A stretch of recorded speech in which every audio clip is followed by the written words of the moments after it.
Okay, we are live. Yes, we are live. Welcome, everybody, to a Thursday edition of our live stream with a very special guest, Mr. Brian Berletic of the New Atlas. Brian, I have all of your information down below in the description box. But outside of your YouTube channel, where else can people find you? They can follow me on Telegram, and in the video description of every YouTube video is the link to Telegram and maybe a couple of other places if people want to watch me on Rumble and Odyssey. Awesome. And thank you for having me, by the way. And we watch your channel. Me and Alexander watch your channel every single day, and it is among the best channels when it comes to geopolitical and military analysis, which is what makes your channel so special. And we have a very special guest as well, who is joining us from his balcony, it seems, outside. We have Mr. Gonzalo Lira. Gonzalo, you are, well, I was going to ask you about Twitter because people can't find you on Twitter. No, I got suspended on Twitter, and I'm on YouTube, and I was actually suspended until today, as a matter of fact. And so I'll be starting, I was suspended for a week because last Thursday, as a matter of fact, I had the estimable Brian and Dr. Peter, let's leave him at that, who, and just unfortunately, just the fact that I had him on got me a strike and a 1-week suspension, which I think is absurd. But well, these are the times we live in. You know, free press, freedom of speech. No. So I was going to say... Yeah, so I was going to say that people can find you where now? On YouTube exclusively, correct? Yeah, YouTube exclusively, but obviously I'm going to have to diversify, and I'm going to be working on that over the next few days. And by the way, of course, thank you so much, gentlemen, for having me on. It's always a pleasure to be here. And chat, how's it going? I hope you guys are going to enjoy this show. I know it's going to be good because we got 3 big brains and 1 moron. So, you know, it's 3 for 1. That's pretty good odds. All right. With that being said, let me say hello to everybody that is joining us from Rumble, Odyssey, YouTube, and the Duran.locals.com. Welcome to our moderators as well. We have with us, who do we have with us here? We have Alice in Blunderland helping to moderate. Gonzalo Lira is moderating. I'm moderating. And who else? Let me just do a quick search here and see. I think it is just us. Yeah, you should wrench Brian. Yeah, because you know you can let him unleash his sadism on the chat. Absolutely, it would be my pleasure to hand Brian that blue wrench if I find him in the chat. Saying that, let's get chatting with Brian and Gonzalo, and a man who needs no introductions. We have the Oracle of London, Alexander Mercouris. I pass it off to you. Well, can I just say, first of all, it's a great pleasure to have Brian with us again, and Gonzalo. Gonzalo is in the eye of the storm. We're going to be principally talking about Ukraine, but I would also like, if I can, to just bring in Samarkand, because there's a very big meeting of the SCO happening there. Lots of people are there. Erdogan is there. Modi is there. Xi Jinping is on his first foreign trip there. First foreign trip since the pandemic. Obviously, we don't want to discuss that, but we can talk about Xi Jinping being there. Lots of things going on in Samarkand, and perhaps not coincidentally, an article in the Financial Times this morning about the US and the EU preparing to impose sanctions on Turkish banks that use the Mir card, which is clearly, I think, timed as a warning shot to Erdogan not to get too close to the people at the SCO. So I would like, I think we should cover that. But of course, as always, we have to talk about Ukraine, because this is, in my opinion, the major focal conflict at the moment. It's the one around which everybody aligns. And I want to say 2 things about our guests. Let me start, first of all, with Brian. Brian's one of the very few people, in my opinion, who over the course of the last 10 days has kept a level head. I want to say that because there's been a lot of commentaries about the Kharkiv counter-offensive, as it's called. A lot of people have got extraordinarily excited I think in some places it's not just excitement, it's outright hysteria that has taken over, exultation in some other places. I think Brian, on the contrary, has managed to keep a steady, logical course. You need to go to his programs, you get a proper explanation and assessment of what's been going on, not just in Kharkiv, but the overall picture of the conflict in Ukraine. And I'd like to say that first. The other person, obviously, on our program today, Gonzalo, is, as so many people know, but I want to repeat it again to those who don't, he is actually in the eye of the storm. He is actually in Kharkiv itself. And Kharkiv is very much in the eye of the storm. It was the target of massive missile strikes on Friday. The Russians now are starting to expand their profile, the profile of their special military operation. I mean, that's become increasingly clear. They're probably testing the waters, I suspect, before they upgrade it further. And obviously, Gonzalo was an eyewitness to these events, these dramatic events which have happened in Kharkiv. And at the same time, we do need to talk about the battlefields. Now, I'm going to just start off by giving my own radically inexpert view. I think the Kharkiv offensive was not entirely, but mainly theatre. I think the major battlefields have been elsewhere. I think in those battlefields, things have been going wrong for Ukraine. I think they're certainly going badly wrong in Donbass, where it looks to me as if we'll call them the Russians, though in fact it's not just the Russians, but certainly not the Russian regular army, but the Russians do seem to be making significant progress now, and where we might, or so it seems to me, be starting to see the start of the end of the battle in Donbass. And then we've had this chaotic offensive, or at least to me it looks chaotic, offensive that Ukraine tried to launch, or has tried to launch, in Kherson region, which it seems to me hasn't been in any conceivable respect a success. There was an amphibious landing, which I don't even understand what it was meant to achieve, but Brian perhaps can tell us a bit about it overnight. And I mean, what makes it particularly bizarre for me is that I was reading about the surprise attack hours before it happened, which, I mean, why you go along with something that's already been publicized in that way. I mean, I just don't understand that, but Brian, perhaps you can explain. And of course, we've also had lots of other things going on in places like Ugledar or wherever. But there was one other thing I wanted to draw Brian's attention with specifically, which is an article I saw, I think it was in Business Insider. The Pentagon has run out, or is worried about the fact that it may be close to running out of 155 millimeter artillery rounds. Its stocks of those have been depleted because something like 1 million artillery rounds have been given to Ukraine. It is desperately looking to increase production of artillery rounds. It's looking to Canadian and American and perhaps even British producers, and it wants to build up artillery production, restart production, so Business Insider said, at a rate of 12,000 rounds a month. Now, if that is correct, that would be no more than what Ukraine uses in 2 days. I find that very difficult to understand. But that was what Business Insider said. Maybe they've got it wrong. Maybe it's 120,000 rounds a month. But even if it is, that's still nowhere near enough to cover even what Ukraine is using at the moment. It would be less than the total number of rounds that Ukraine expends in a day. Over the month, it would still be less than what Ukraine expends in a day. So over to you, Brian. Okay.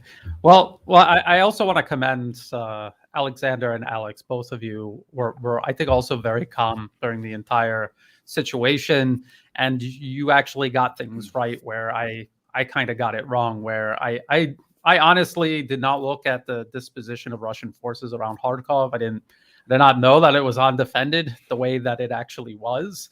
And, you know, I honestly thought that Russia was invested in keeping Kharkov. When you really think about it, the whole point of this is to protect the Donbas region. Kharkov is not part of the Donbas region. And when Russia withdrew from Kiev and Sumy and these other areas, I thought they would probably withdraw from Kharkov, but they didn't. So I thought, okay, they didn't, so they're gonna invest in holding that. But they didn't. They didn't. They left. They weren't even there. You got it right when you were predicting that Izium was probably going to be given up and abandoned, and that is exactly what happened. And I like the way you put it, punching at air. That is pretty much what Ukraine did. And I think it's interesting how the Western media is hailing this as some major offensive success for Ukraine. The Pentagon is claiming that this demonstrates Ukraine's offensive capabilities, and I think it absolutely does not. As a matter of fact, it shows some serious deficiencies. Look at Kherson, where even the Western media is admitting it was a complete blunder, a disaster, catastrophic losses for Ukraine, outfought on every level by Russia. So wherever Russian forces are, Ukraine has no chance at all. The only place they advanced is where Russia wasn't, which was Kharkov. So that's very important for people to keep in mind now. A surprise attack, all of these, maybe it's reconnaissance, you know, they're attacking for reconnaissance purposes, or maybe they're just trying to rattle the Russian front lines. You see these small attacks everywhere along the entire line of contact now. Since Kharkov wrapped up, the front lines have stabilized along the river. Ukraine tried to push into the Donbas or around Lyman, and they could not. And now they are doing these small attacks everywhere. And it seems like they want to do another offensive somewhere, and one more major offensive at least somewhere else. And they're trying to distract Russia or spread out their reserves as much as possible so that they can land a significant blow somewhere where Russian forces aren't. Because again, if Russian forces are there, they're going to be outfought. Ukraine will be outfought. So maybe that was part of the logic behind this landing that you're referring to. Now, they were probably going to try to continue pressing Russia at Kherson, but they destroyed the dam. They flooded the Ingulets River. The pontoon bridges were swept away. These Ukrainian forces became isolated on this bridgehead south of the Ingulets, southeast of the Ingulets River, and Russia has been pounding them all day. That is what they've been doing. This is the reports that I'm getting. And so that is at least a temporary pause for Russia around Kherson, where they can catch up on anything that they need to catch up on. And they can focus on a potential offensive anywhere else from Zaporozhye, south of Zaporozhye, and toward Mariupol, because these are the two other areas we keep hearing about Ukraine potentially going after. And then one last thing, I was looking at that Business Insider article that you were talking about, Alexander, and they were citing the Wall Street Journal, and they're talking exactly as you said, 12,000 shells per month. That's only 400 shells a day. That is inadequate, to say the least. And I was looking at pro-Ukraine, pro-Western, I would call it propaganda, claiming that Russia is going to run out of artillery shells by the end of this year, 2022, which it doesn't look like they're going to. But they were doing some numbers of their own, and I don't know if these numbers are correct or not, but they said that Russia was producing between 1.6 and 1.7 million artillery shells in a year in 2010. And I would suspect that production has increased since 2010. I would suspect that. And that turns out to be about 4,600 shells a day.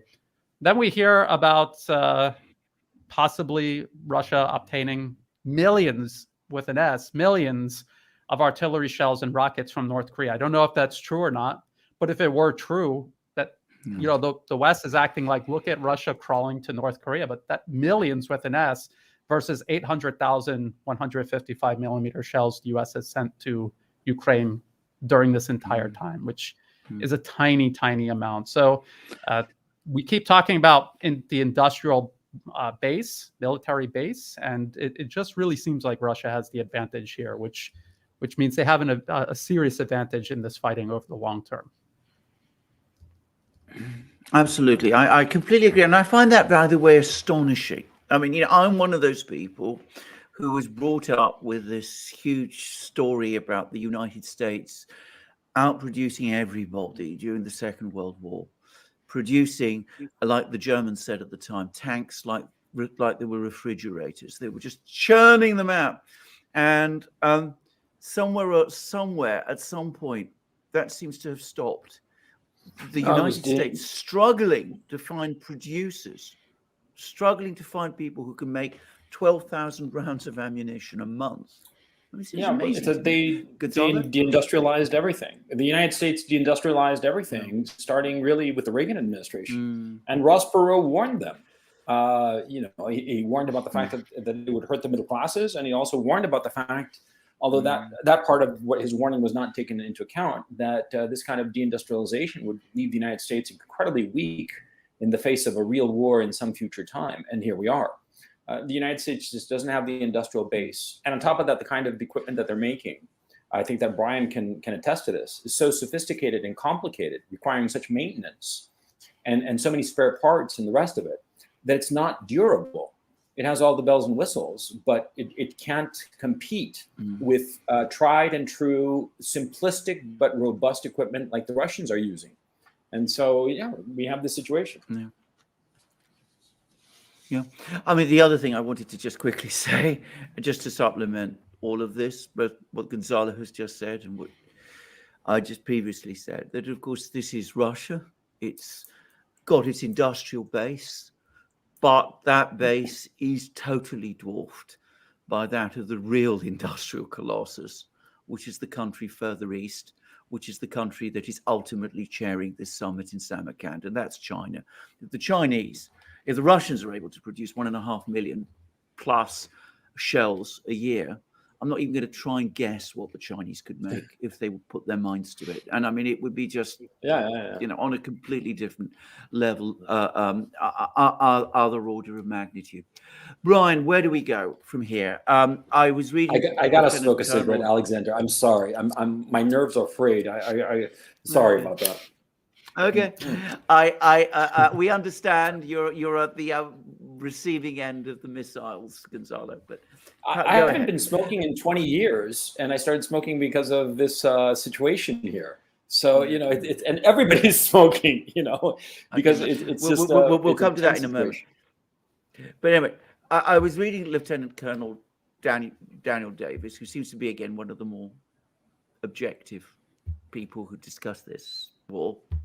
He seems to feel that Ukraine has either shot its bolt or has come very close to. What do you people think? What do you think, Brian? I think this was an all or nothing offensive. They scraped together absolutely everything that they had. If you read across the Western media, they claim that this has been in the works for months. They've been talking about it for months. We actually have seen them making preparations for months, more or less. It did not take Russia by surprise on any level. It was just a matter of Russia with these self-imposed constraints, it being a special military operation. They don't have nearly enough troops in Ukraine to defend everything properly the way they need to. So what it is a game of making sure their troops are in the right place at the right time when these offensives land. And then sometimes they have to pick and choose between, hey, are we going to keep Kherson and Mariupol or Kharkov? Which one is it going to be?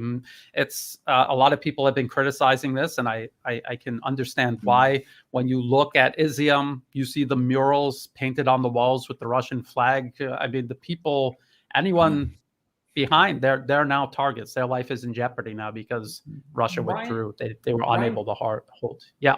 Brian, can I ask you, the specific numbers I'm hearing of the Kharkov offensive and the Kherson offensive, I understand, and I'd ask you to correct me if I'm wrong and give us the more accurate numbers if I'm wrong.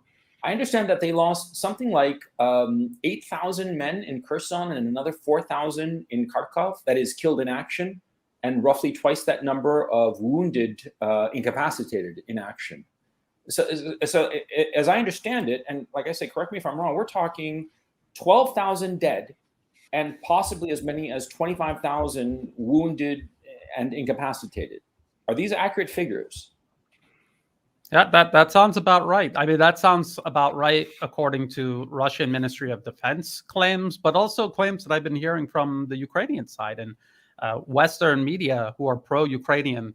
I heard one guy say, I can't remember who he was, but he's one of these blue check mark people on Twitter who's constantly cheerleading for NATO.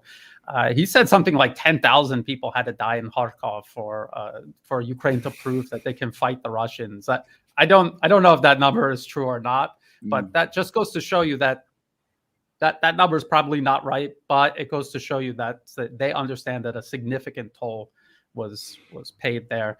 And people ask me constantly, if Russian forces weren't there or they all withdrew or a little bit of both, how did Ukraine suffer these losses? Russia leveraged their missile forces and their military aviation. The whole reason this offensive, Russia's offensive through the Donbas region, has been so slow is because Ukraine has built up significant fortifications, defensive lines, overlapping, layered.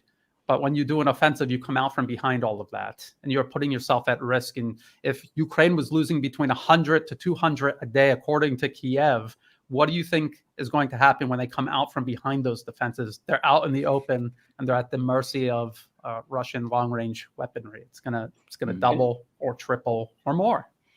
And here I have a follow-up question to this, because it ties into the fact that the Russians have warned Germany, as a matter of fact, that sending weapons to the Ukrainian war is a red line for them. And I've been giving that a lot of thought because, nobody said much about the various weapons, but all of a sudden this in particular seems to be a red line. And it seems to me, with your experience in the military, Brian, that you have said repeatedly, and others have as well, that it takes months to train people on these weapon systems, the M77s, the HIMARS, and all the rest of it. Could it be that what's really going on, and the reason that the Russians have drawn this red line insofar as Germany is concerned, is that all of these weapon systems that are being shipped to Ukraine are actually being operated by, if not NATO troops, then military contractors that are like the Wagner Group, essentially an extension of the state arm of NATO. Could it be that so many of these weapon systems, if not all of these advanced weapon systems, are being operated by foreigners, and the reason that the Russians told the Germans this is a red line is that it's sort of like de facto a creeping in of NATO into this conflict? That's one part of the question. And if this is the case, if this is accurate, how many of those dead were foreign troops? That's a good question. And let's just put it this way. It's possible that you could have NATO troops or former NATO troops or very recently discharged NATO troops wearing Ukrainian uniforms. Something like that could possibly be happening. But it all comes down to the fact that, they send these Leopard tanks and these mortar infantry fighting vehicles, and they've got German operators. Okay, they're still going in without air cover. They're still operating far short of what a NATO combined arms force would be doing on the battlefield. They're still at a major disadvantage, and I would say that it's suicide for whoever's doing that. And we just saw in Kharkov and Kherson, we just saw what was basically suicide missions for whoever these troops are, Ukrainian or foreign. They're going into these places. Imagine if Russia was determined to hold Kharkov. They had enough troops and they built up similar defenses as they did in Kherson, what the losses would be like.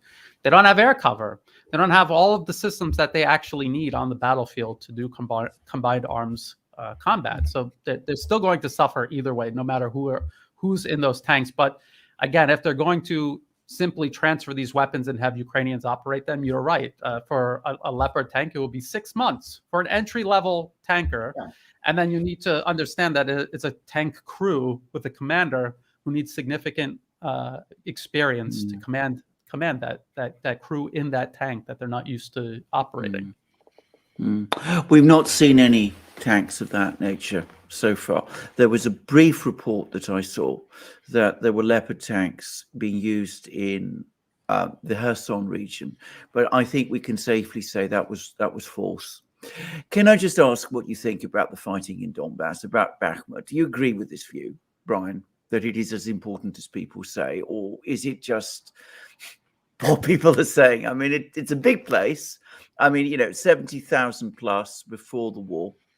But as I said, it's like all other Donbass towns, it's got this cluster of factories and smaller villages and all of these places which are integrated into the whole. So it's actually bigger than that suggests. But is it really as important as people are saying? I think on its own, it's fairly important. And then together with the fact that this is part of Russia's actual special military operation was to take and defend the Donbas region. Bakhmut, Russia taking it is part of toward that end, and that's one step closer to Russia declaring victory. So they could wave around this victory in Kharkov, but Russia is still incrementally achieving what it said it was going to do. A lot of people are assigning different objectives to Russia that I never heard anyone in Russia say were actually their objectives in this. So I think it is very significant by itself and then together as part of the operation. Yeah, I think that the Russians welcome these offensives because of their advantages, because it helps them achieve more quickly what they have stated from the outset which is to demilitarize Ukraine. I mean, if you have these offensives where you're going to lose a division, just sit tight and let them come at you and just blow them away with your artillery and air power, and you're achieving your goal, which is to, in essence, neuter the Zelensky regime. Which, I mean, and that's my thinking about it. And so when this started happening, and I started hearing the losses that were incurred, I said on Twitter, but now that Twitter account is gone. But I said, this doesn't make any sense. Yeah, they're gaining some ground, but at what cost in terms of lives and in terms of the best fighters that you will have, that you will need later on to make some serious headway in terms of expelling the Russians from your territory. Because like Alexander said, they were punching air and suffering horrifying losses. So imagine if they're actually punching something solid, it's going to be even worse. I mean, I'm stretching the metaphor, but I don't think you guys know what I'm talking about. Yeah, like in Kherson, for example. I mean, you have two offensives and an example of Ukraine going up against well-prepared Russian forces, and then Ukraine going up against the remnants of Russia's presence in that area. And they're two completely different outcomes. But even in the supposedly better outcome for Ukraine, they still suffered serious losses, even according to Western and Ukrainian sources. 4,000 men for what? And on top of that, as Alexander has pointed out, there seems to have been at most a force of like a couple of thousand Russians. So even if those 2,000 had been completely annihilated, it's still 2-1 loss over cow country. And so it's like, what was the point of it? And if this pace continues, it's going to be even greater losses because, of course, they have this sense that, we can do an offensive and win. And so we're already seeing how they are gearing up for more offensives in the south. And we have that salient that now has been trapped because of the flooding of the river. The name of the river slips my mind. The one where they blew up the dam in Kirov Rog. Yeah, and so it's like it seems as if they're going into a trap. And in fact, many people who had a lot of knowledge of the Syrian operation said that this is something that the Russians consistently do. They sort of like invite the invader to throw everything at them, even when they've already pulled out, and just annihilate these attacking forces with very few losses of their own. And so it seems that the offensive might prove to be the undoing of the Zelensky regime because it will give them a false sense of security to keep on doing more of these offenses. Do you guys agree? I have a slightly different take on this. I think they had to do this offensive. I think that there's been so much media build up over the last few months that if they hadn't done an offensive, and through most of August, I was beginning to wonder. I was starting to think there wasn't going to be an offensive because we were expecting one in the early part or the middle of August. But they had to do an offensive. They had to show to their people, they had to show to the West, and they had to show to themselves, always an important psychological thing, that they've still got fight in them. So they had to do an offensive. It was psychologically important for them to do an offensive. They achieved some of what they wanted to do by launching this offensive. But of course, they paid an enormous cost for it. And can I just say, and this is something which I would again like your thoughts about, Brian, and indeed Gonzalo too. I think that there has been a false narrative spun that Ukraine can endure unlimited casualties. Yeah. That they can throw away 1,000 men here, 1,000 men there. It doesn't matter. That they can just go on doing it indefinitely. I mean, I don't believe that.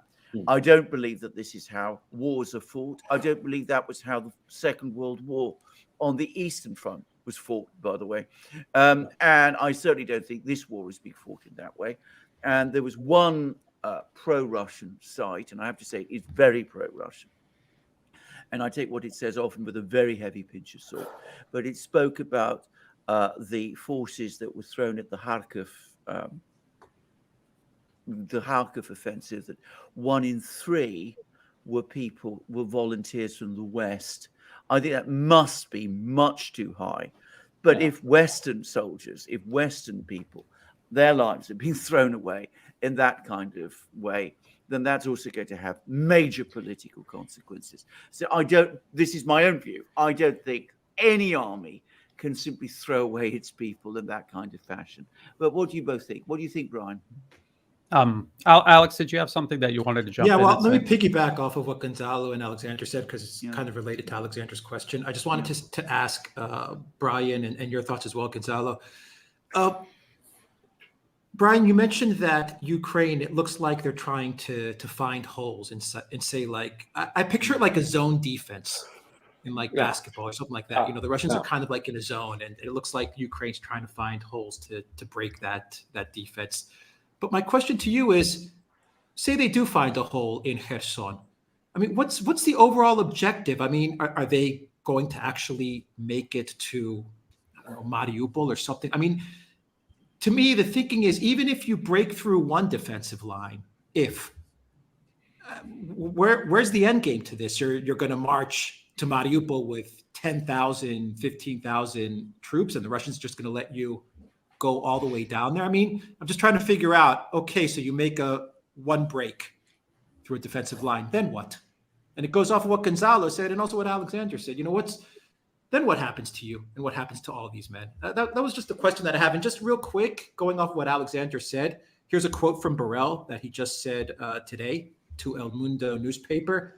He said that people want to end the war because they cannot bear the consequences, the costs. We have to combat the mentality. The offensive on the northeastern front helps with that.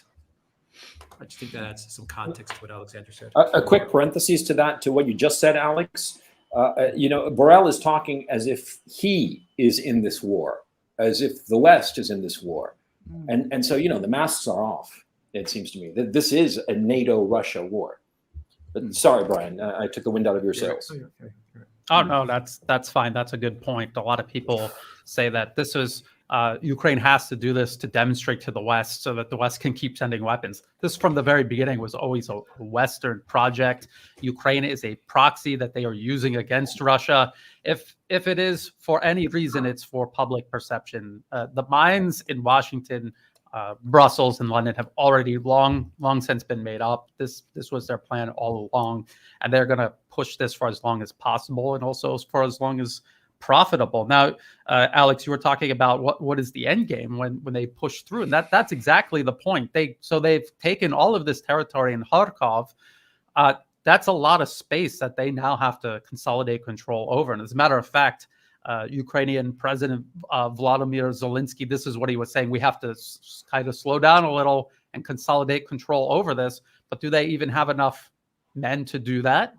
I don't know. And then if they're trying to pull an offensive off somewhere else, with what troops? What troops do they have left to do this with?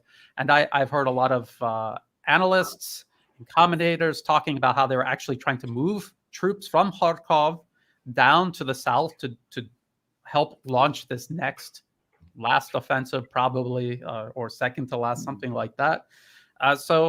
Exactly. And we just saw what happened in Kharkov. Even their wildest success, facing almost no resistance, and they still had these huge losses. So what do they imagine is going to happen if they try to push toward Mariupol or somewhere else, or toward Kherson? What do they think the losses are going to be? Huge, tremendous losses. Now, Alexander, about the manpower, endless manpower. Ukraine does not have endless manpower. You have to train soldiers to go on the battlefield, and people don't understand how. When you're even like I was in the U.S. Marines, and I went through 3 months of basic training. And when I got out of basic training, I still had no idea. If you told me, hey, go in the trench and start fighting, I had to have no idea how to do that. I had to take another month of combat training, and I was not even an infantryman. I was a technician, basically. But I still had to do this combat training. And only then do you see, like, oh, yeah, so we kind of have to do this. But still, you're heavily dependent on NCOs and officers to tell you what to do and where to point your guns and where to set up all these different zones and defenses. And that is not endless. There is a finite limit to all of that. And Ukraine has reached that. They cannot keep up with their losses. This training program in the UK, we've talked about this, 10,000 men in 4 months, when they're losing many times more than that in the same amount of time. So it's one thing to have a brigade's worth of men. It's another to train them and match them up with the equipment needed for a brigade. And it goes far beyond a 4,000-man brigade. It goes far beyond basic infantry training, because a brigade, 4,000 men, that's not just 4,000 infantrymen out there fighting. You have to break them down into smaller units, and they require leadership, and training that leadership is very difficult and time-consuming. Ukraine does not have the resources or the time to do that, no matter how much the West tries. It's you cannot create an army out of thin air. So this is a definite problem and a limit for sure for Ukraine. I have a question. Who is keeping a tally of losses against the size of the original army? Because as I understood it, at the start of this conflict, the Ukraine side had 240,000 troops as a part of the armed forces of Ukraine. That is, the army. It was 240,000 and an additional, 360,000 who were police, a territorial militia, border guards, everything, everybody under arms. It was a total of 600,000. But of the actual army, let's say it was 240,000, and they added on, just to throw out a number in terms of conscripts and the rest of it, say 50% more. That they're up to 360,000. But of course, these aren't combat troops. These are just the total Ukraine armed forces. And we know at the beginning of August, the credible estimates were between killed in action, not wounded in action, was about 75,000. And perhaps, let's say, another 75,000 in addition to that of wounded and completely incapacitated, that they will not be able to be thrown back into the fray. So right there, you have 150,000 that were lost. What's happened in August, and especially in this offensive, you're adding easily another 20,000 losses. So we're up to roughly 100,000 losses, potentially that same number of incapacitated. 200,000 men, lost out of an original total armed force of 600,000. Of the actual army, 240,000. I mean, it doesn't seem possible that they have that many troops left, and this is back of the envelope kind of calculation. And so I'm wondering if anybody's taking an actual tally of how many Ukraine troops, combat effective troops, remain. And I'm sure that the Russians have an exact number, and I wish I could look at those numbers out of idle curiosity, if anything else. But I mean, how long can this be sustained? And it does not seem to me that it can be sustained for very long. It seems that we are coming closer and closer really close, like by the end of this year, that they're just going to run out of people. I mean, is this a reasonable train of logic that I've outlined? Because I really want to know, how much longer can they suffer like this? Because as far as I'm concerned, it's a suffering for no reason. Brian? Alexander, or yeah, okay. Well, I mean, we've got to always remember, of course, that Ukraine has been heavily conscripting manpower. Yeah, but they're and I mean, the well, maybe, but I mean, you know, they've had some training. I mean, they were previously, a lot of them were reservists before. They've been bringing in people into the army, so the totality of their armed forces have been increasing all the time. There's been this constant churn of people going in. People are killed, but you know, there's been people replacing them. I mean, that's what I'm assuming. I am sure that if we're talking about the original armed force of 250,000 men that we were talking about at the start of the war, it's been supplemented by, what was it, the seven mobilizations that have taken place since then. So that's presumably where this manpower pool has been coming from. And it's also, I think, clear that some of these people were held back, and they tried to build up some combat brigades to launch on these offensives. And well, we've seen the outcome. So I don't know how soon or quick we are to a final collapse of, you know, the numbers, if you like. And but maybe you know, that's not Sienna, but that may not be something we can. On this program, we can really guess about, and I mean, I just don't think we have the data. We obviously don't. But I mean, just reasonable inferences. If they were able to take that 240,000 man army and double it to 500,000 of combat, of not combat troops, but combat troops plus all that support staff, which I understand. Brian, correct me if I'm wrong. It's something like 3 or 4 to 1 in terms of support staff to combat troops. With these horrific casualties. Even if the army has reached 500,000, and you're talking about 200,000 either killed or wounded and incapacitated, that's 40% of an army, and that's assuming, you know, that you doubled your army during this conflict. I mean, it seems that there must be a stage where you just don't have the troops. Well, I'm sure it is, but the point I'm simply making, Gonzalo, is I don't think we know how close to that point we are. For one thing, and I think I have to say this, I mean, it's not everybody's happy when I say this, but you know, we're basing a lot of our loss estimates on what the Russians are telling us. Now, I don't know how the Russians come to these figures. I mean, on balance, I think mostly they are correct, but you know, there may be a degree of inflation there. So you know, I personally am nervous about saying this. What I am saying, however, is that the claim that you constantly see repeated, that, you know, Ukraine can just send wave after wave of men into battle, and you know that they will ultimately prevail because of sheer weight of numbers. I think that is a fallacious one. I don't think any modern war has been fought and won in that way. I mean, I know a little bit about the war on the Eastern Front in the Second World War. Well, Andrei Martynov that it wasn't fought and won in that way.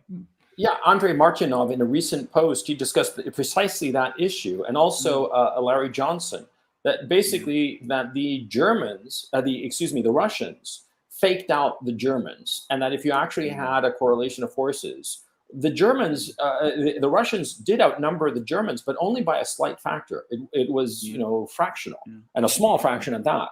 And yeah, that notion of human waves, like the Chinese war with Vietnam or something like that, or in Korea, that's unsustainable in a modern army, and it's certainly not happening. Or let me phrase it: it shouldn't be happening here, but it seems to be the case. I'm deeply frustrated by this situation, because I think that this loss of life is pointless. And this offensive has given the Zelensky regime a breath of fresh air. And so they think that they're going to keep on going with these offensives instead of doing the smart thing, which is to knock on the Kremlin door and say, hey, let's talk and let's wind this down somehow. But of course, that's never going to happen because of the Western powers that are behind the Zelensky regime. But if the Zelensky regime truly cared about Ukraine and the Ukrainian people, they would have been knocking on that door quite some time ago. And so I think it's a disaster. Yeah. Yeah. Anyway, go on. Well, I would just say that we may not know the exact numbers of losses. The Atlantic Council said Ukraine started out with 38 infantry and tank brigades, and if you do the math based off of Kiev's own claims of daily losses, I mean they have lost more than half of those brigades would be gone. But then you have to take into account this territorial defense and all of these other units thrown into the mix. But one thing that we know for sure is that from the very beginning, everywhere where Russia was committed to fight, that they have outfought Ukraine, and that carries all the way up until today at Kherson, all the way back to Mariupol. And so what does that say? And do people honestly think that Ukraine's army is getting stronger and stronger as the months pass? The answer is clearly no. Yeah. And they'll point to this offensive and say, well, how could they launch this offensive? Look at all these tanks. Look at everything that they have. They've been siphoning everything that's been coming into the country, building up this reserve to do this offensive. And they've been preparing this for months. And now it's reaching its conclusion. Now they don't have that reserve, and they're back to this very stretched out defense line that Russia has been incrementally cracking. And Alexander, you have been saying, and I agree with this several times now, that it looks like in the Donbas region where Russia is making their advances, the lines appear to have weakened for some reason, and it is probably because they were siphoning troops off of the front lines to build this reserve up for this offensive. That's probably what it was. And we saw that during the previous Kharkov offensive, where they pushed northeast from the city. They were pulling some troops out of the Donbas region. Then Russia started making these advances towards Severodonetsk and Lysychansk. Once they made their gains and then kind of partially retreated, they sent those guys back to the Donbas to try to plug the gaps. And that's what allowed Russian forces, who were just doing fixing operations around Kharkov, to take that territory back, because they have this deficiency that they're shifting things around. They're trying, just like Alex said, they're looking for these weak points in the defenses. Yeah. There's a famous quote, by the way, coming back to what the Russians did in Kharkov, which is from Frederick the Great. It's about one military thing I really quote I do know, who once said, "He who defends everything defends nothing." That trying to be strong everywhere at the same time, especially if you're running a force, an operation like the one that the Russians have been running in Ukraine, if you're trying to sort of spread out your force all over the front line in that kind of way, you're not going to be strong enough in any one place. Now that brings us to the next thing, which is, there's been this huge amount of debate and discussion in Russia at the moment about whether to actually increase the tempo, whether to mobilize, or if not mobilize, whether to upgrade the remit of this special operation. And we've had politicians, including important politicians like Zyuganov, the Communist Party leader, who is an important figure in Russia, coming along and saying we need some kind of mobilization.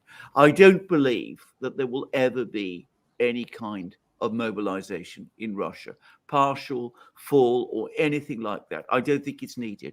But I do think that we are now heading towards a situation where the frame of this special operation is going to be extended. And the fact that we're now seeing more attacks on infrastructure of a sort that the Russians were initially seeking to avoid, that suggests to me that debate and that process of decision-making towards reaching that point, that is now underway. What do you both think? What do you think, Brian? Oh, I have a notion. I'm stealing this from Dima at the Military Summary channel, who pointed out the fact that, and this is accurate, I know for a fact, that 90% of Ukraine's rail service is electric. And so hitting the electrical stations, the electrical power generators, and just hitting them across the board and turning out the lights on all of Ukraine, that certainly would have slowed down the movement of troops And it could put the Ukraine armed forces on notice that if you start moving troops around in a way that we don't like, we'll just turn out the lights on you. Because, as a practical matter, rail is the way that they're moving all their troops and equipment. And for all of that equipment to be moved by other means, it would require enormous amounts of fuel. And so as a practical matter, they would continue to use rail. And so whenever the Russians feel they're moving too many people to some place that we might be weak or soft, we can just turn out their lights. And I think it might have been that. I think it also, the hit on the infrastructure, the fact that I still have electricity now, because the lights went out on, when was it, Friday, and then the other night as well. The days kind of bleed into one another, to tell you the truth. It seems that the Russians were more making a point as opposed to really trying to turn the lights out on the whole country. And that's my perception on the ground. Brian, what do you think?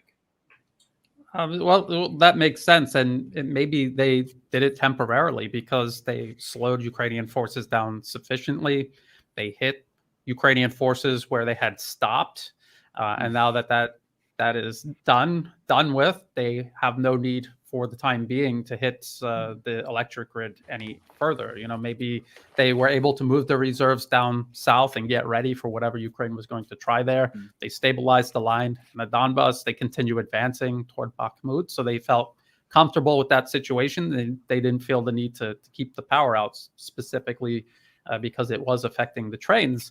They hit the dam to flood the Ingulets River because they were trying to disrupt Ukrainian activity around Kherson so that they could focus on whatever Ukraine was going to do next elsewhere. So somewhere else where they were anticipating another attempted offensive. But we really haven't seen anything like this up until now. So maybe they are expanding the framework of the special military operation.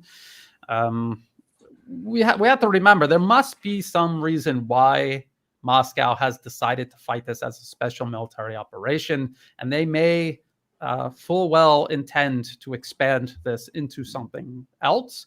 But if you're talking about Russia and Ukraine, they're Slavic brothers, and then the first thing you do on February 24th is steamroll into Ukraine, take the power, the water, the internet, everything out. Everyone is in the dark, in the cold. It makes that narrative very difficult to believe. But you see the amount of blood and sacrifice Russia has paid to fight this as a special military operation. I think now they have a sufficient amount of credibility to shift this into another gear and say, look, we tried. We tried to do this. We tried to minimize the impact on the Ukrainian people. We're fighting against the summation of NATO power. Or maybe they feel like as after they get past this offensive that Ukraine spent months putting together that they really can't pull off again, not at this scale, they can continue this as a special military operation, maybe with a little bit of extra forces coming in, and they can finish this. Maybe they think that. I mean, this is something that only time can tell. We really can't tell for sure at this point. Yeah. Can I just quickly say that one of the most interesting things about these attacks on the infrastructure, and one of the things that points to my mind that the envelope is indeed being moved on the special military operation, is that the Russian Ministry of Defense has said nothing about them. It provides a military summary every day, which is basically a catalogue of missile strikes. And it tells you, we struck this battalion, this brigade, this ammunition dump, all very interesting. Dima at the Military Summary Channel does a brilliant summation every day about all of this. It's very interesting, and it shows you a lot of where the various Ukrainian units are. But about these attacks on the power grid, the Russians have said nothing. It's like they haven't happened. And I can't help but think that there is a reason for this, and that is that they diverge from the stated guidelines, the original stated guidelines of the special military operation. If you were to talk about them, you'd have to explain them, and you'd have to explain why they diverge from it. So you do what the Russians always do in this situation, which is that you say absolutely nothing. Now, the fact that they are approaching it in this way, they haven't even talked about the dam, by the way, the attack on the dam, which is, from what I can see, has a certain military, a definite military logic to it. So, but the very fact that they're doing all of this does suggest to me that some kind of movement in the envelope is taking place. And I'm going to suggest to you two gentlemen, to you three gentlemen, one important thing, which is that Putin is now in Samarkand. He's having meetings with Xi Jinping. He's having meetings with Modi. He's going to be talking to all kinds of important people there. I suspect that he's been explaining to them various times the special military operation, the constraints on it, while Russia is playing very slow, doing it this particular kind of way. Could it be that when he gets back from Samarkand, having discussed all of this with all of these people, having also to some extent tested the water with these strikes on the energy system, that he's going to be able to come back to Moscow and said, it's fine, our allies are not fussed, they're continuing to support us, we can now start to upgrade, we can start to do things a bit more straightforwardly, we could perhaps call it a counter-terrorism operation or something like that, and we can start to extend the envelope. Now, this is, we're guessing here, none of us knows, Putin doesn't share his secrets with us, but I'm supposed to be I just do want to make that observation that, as I said, the Russians have not talked about this up to now. I think that the Samarkand is extremely important for the very reason that you mentioned, Alexander, because if you think back to the first George Bush the Elder, before the whole situation with Kuwait and Iraq, he was very diligent about lining up all the support that he could, especially in the Middle East. He practiced a great deal of diplomacy in that regard to get a consensus. And I think that a lot of times people who are third parties to a conflict, who are close to it physically, geographically perhaps, but don't really have any dog in the fight, they appreciate that. It smooths out a lot of potential diplomatic problems later on down the line. I think, of course, of this Samarkand meeting, the big one is going to be the issue of Erdogan. Because Erdogan his position is becoming increasingly untenable, with this European pressure on the fact that he's accepting mere payments on the one hand, and on the other hand that he has been fomenting what's going on in Azerbaijan, and there's a perception, well-founded or not, that this might be some sort of effort to create a second front for Russia.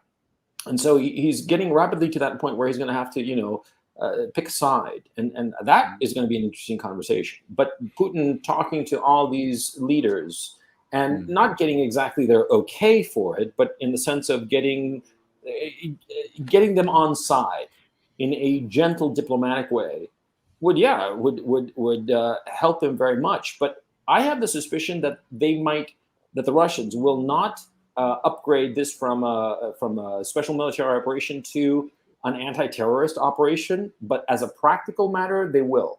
They'll maintain the label, perhaps you could call it a fiction, but increase the tempo of operations, especially to the degree that they sense that the Zelensky regime forces are on their last legs. And that would certainly give them a great deal of motivation to let's just get this over with already. It's been 7 months. Let's not see it go for another 7 months. Let's see if we can get this done by Christmas or something. Orthodox Christmas. Yeah, I think that a lot of what we're seeing right now is Russia trying to overcome this offensive that Ukraine has launched. Look at both attacks on the infrastructure. They pretty much serve the purpose of slowing Ukraine down, allowing Russia to catch up, get ahead of Ukraine, and then see this to the end, this offensive. And then once it's done, they can make the decision whether or not to upgrade it, or as Gonzalo says, they don't really need to say. They already kind of have expanded the mandate by through these strikes, but it makes perfect sense that Russian President Vladimir Putin is meeting all of these leaders, crucial allies, to line up support to explain to them, make sure that everything is smoothed out diplomatically before doing this militarily. It makes perfect sense. I think everyone should keep their eyes open and look for this, because this is something that will happen in the next couple of days, or maybe the next week or two. Yeah. The other thing I was going to add is that there's some indications that the number of troops on the Russian side is growing. Now, we have one very visible formation which is being redeployed to this region and which has been absent from it for a long time, and that is this Chechen force, which is a very interesting, curious force. But they're now apparently coming in significant numbers, and we don't know how many they are. So to the extent that the Russians have been short of troops up to now, and I think they have been, I don't think there's anybody who disputes this, it seems to me that they're probably going to start getting more before very long. Well, they've been making do very well with the soldiers that they have. I mean, look, no matter how you cut it, this so far has been a Russian success. It's going their way. They are achieving their goals quite clearly. They've captured 20% of the territory of Ukraine, and not counting Crimea, of course. They have had, regardless of the hysterics on Twitter and Facebook, they had what is clearly a victory, even though it might not have seemed so because of the loss of territory of the Kharkov region. But they significantly harmed the forces of the Zelensky regime. So it's going their way. And in any long endeavor, there are inevitably going to be setbacks. When this first started being announced that we were withdrawing from Kharkov, I was of the opinion, I was ambivalent. I thought to myself, well, this seems sort of like, yeah, a loss. But on the other hand, it seems that they're withdrawing and they're suffering, they're inflicting horrible casualties on these advancing troops. And so, how exactly is this a defeat if your stated goal is demilitarization, denazification, and the restoration of the Donbass territorial integrity and its protection? And Kharkov, of course, is not part of the Donbass. So it seems to me that the Russians, it's all going their way. And so don't mess with a good thing when it's working, Yeah. I mean, that's... Brian?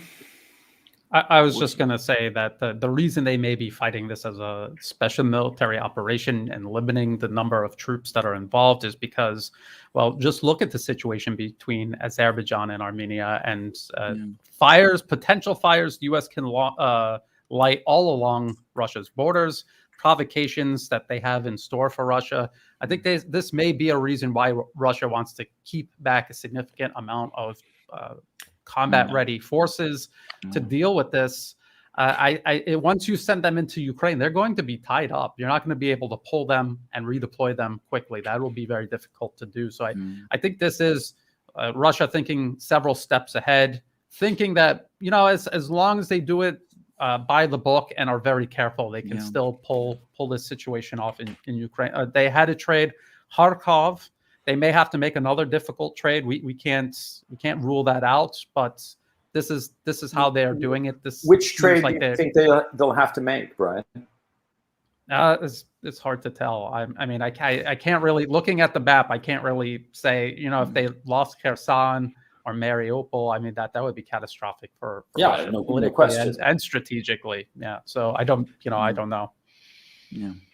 But can I quickly say, I think that's absolutely correct. I think that the Russians will definitely want to keep some people, lots of people in reserve to deal with any particular fires that get lit around their borders. I think that's an absolute given. I wonder whether we can move on to discuss Samarkand, because I think that is an enormous piece of news. And I mean, I've been looking at the international affairs magazines, which the United States churns them out in unbelievable numbers. I mean, it's quite extraordinary. But Samarkand they do see it as a big event. And I think it is a very, very big event. And Iran is now joining the Shanghai Cooperation Organization. It's bringing its oil and its gas into play as part of that Eurasian system that's being constructed.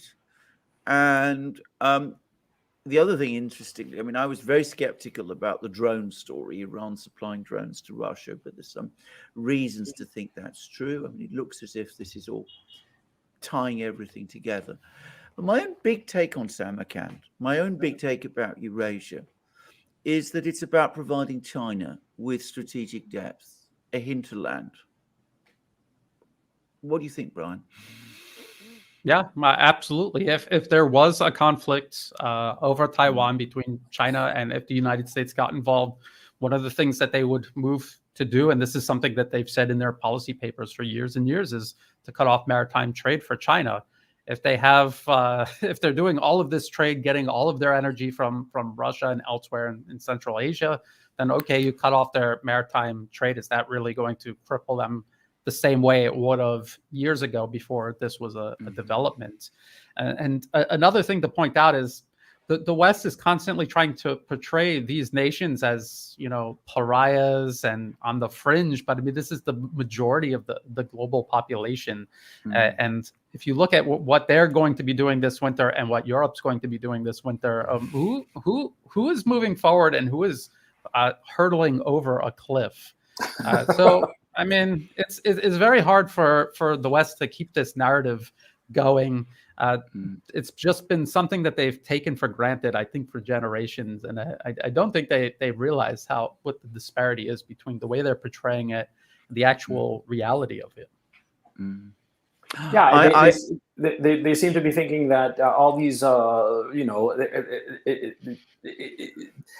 they look at them as rinky-dink nations, but we're talking about China, India, Iran. These are all major nations. And in fact, civilizationally speaking, it's Europe and the Americas that have historically been hinterlands. It's only because of a series of historical accidents that over the last couple of centuries, they've become front and center on the global stage. And now these marginal figures, because that's what Europe and North America are in world civilizations. These marginal figures are going back to their original marginality, and that's why they're casting these aspersions at what's going on in Samarkand as if it's like, oh, these pariah nations that don't mean much. They're central to the future of humanity, whether you like it or not, and they are coming increasingly to coalesce precisely because of American interventionism and adventurism and foolishness. And it's so funny because all these countries, many of them have long-standing, centuries-old disputes, sometimes millennia-old disputes, but they are putting them aside to come together. This is a catastrophe for the West. And it's just historically just ironic and very amusing, to tell you the truth. Can I just say, talking about catastrophe, of course, none of you is in Western Europe at the moment. Thank God. I am. Now, we had a horrible inflation number come out in the United States. Now, why people were surprised by that, I have absolutely no idea. I mean, Alex and I have been talking about these things, and I said, there's a slight dip in the inflation numbers in the summer. It's absolutely unsurprising, especially when you're releasing oil at the level you are from your strategic reserve. It's not significant. So we now have dreadful inflation numbers in the US, but that pales by comparison with what's happening here in Europe. And the latest look is of an extraordinary steep fall in industrial production in the Eurozone area. And this is going to intensify.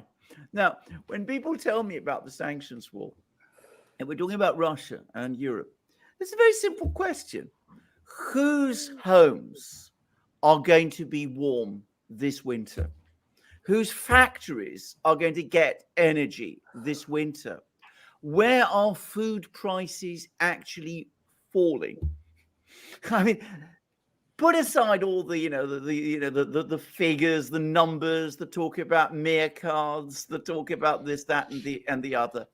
Just focus on those simple facts, and perhaps when you do, you begin to understand why that comment that Borrell made, which Alex was talking to us about, begins to make sense. Because if Borrell has to keep everybody on side, he has to tell us that Ukraine is winning.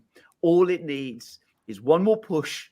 This Russian colossus will crumble, So just stick it for a few more weeks, a few more months, and it will all come right. But that is the reality of the economic situation, and it is getting grimmer by the hour and by the day. And that is something which in Britain I am experiencing, and Britain isn't even the epicenter of this thing. Yeah, well, absolutely. Go ahead. Well, Europe is screwed. It's over for Europe. There's no way for them, even if there were suddenly a complete change in the political leadership and the political will to go back to Russia and sort of like make nice. It's too late. The Russians don't believe them. So no agreement will happen with the Russians. And therefore, since there is simply no way to get the gas, the energy resources necessary to keep Europe going during the winter, this winter is going to be catastrophic for Europe. And it's something that has never been seen in Europe. I think it will surpass the what was the grimmest winter? I don't know if it was 46 or somebody mentioned that 48. The winter 48. 48 it was 48. It was 48. Yeah, particularly catastrophic. This might eclipse that. This might be the worst thing since medieval times, quite frankly. Yeah, well, 48 was a winter that took place just a few years after the Second World War. So Europe was in a very, very smashed up condition. So I don't think we can make those kind of comparisons. We're talking about a functioning European economy, which has now cut itself off from its major resource. No, I meant in the sense that the people are going to suffer. Oh, absolutely. That's the thing. And the fact that the European leadership has gone on this path of repression and censorship to make it clear that any kind of protest is verboten, any kind of even mentioning these protests. There are protests going on in Germany, in France, in Spain, in the Netherlands, and this is not being reported by the mainstream. People in Europe, many of them, have no idea of these protests going on across the continent because the mainstream media is being so heavily censored by the leadership class. And so I think that the people in Europe, they're going to suffer. They're going to go hungry and cold and without electricity.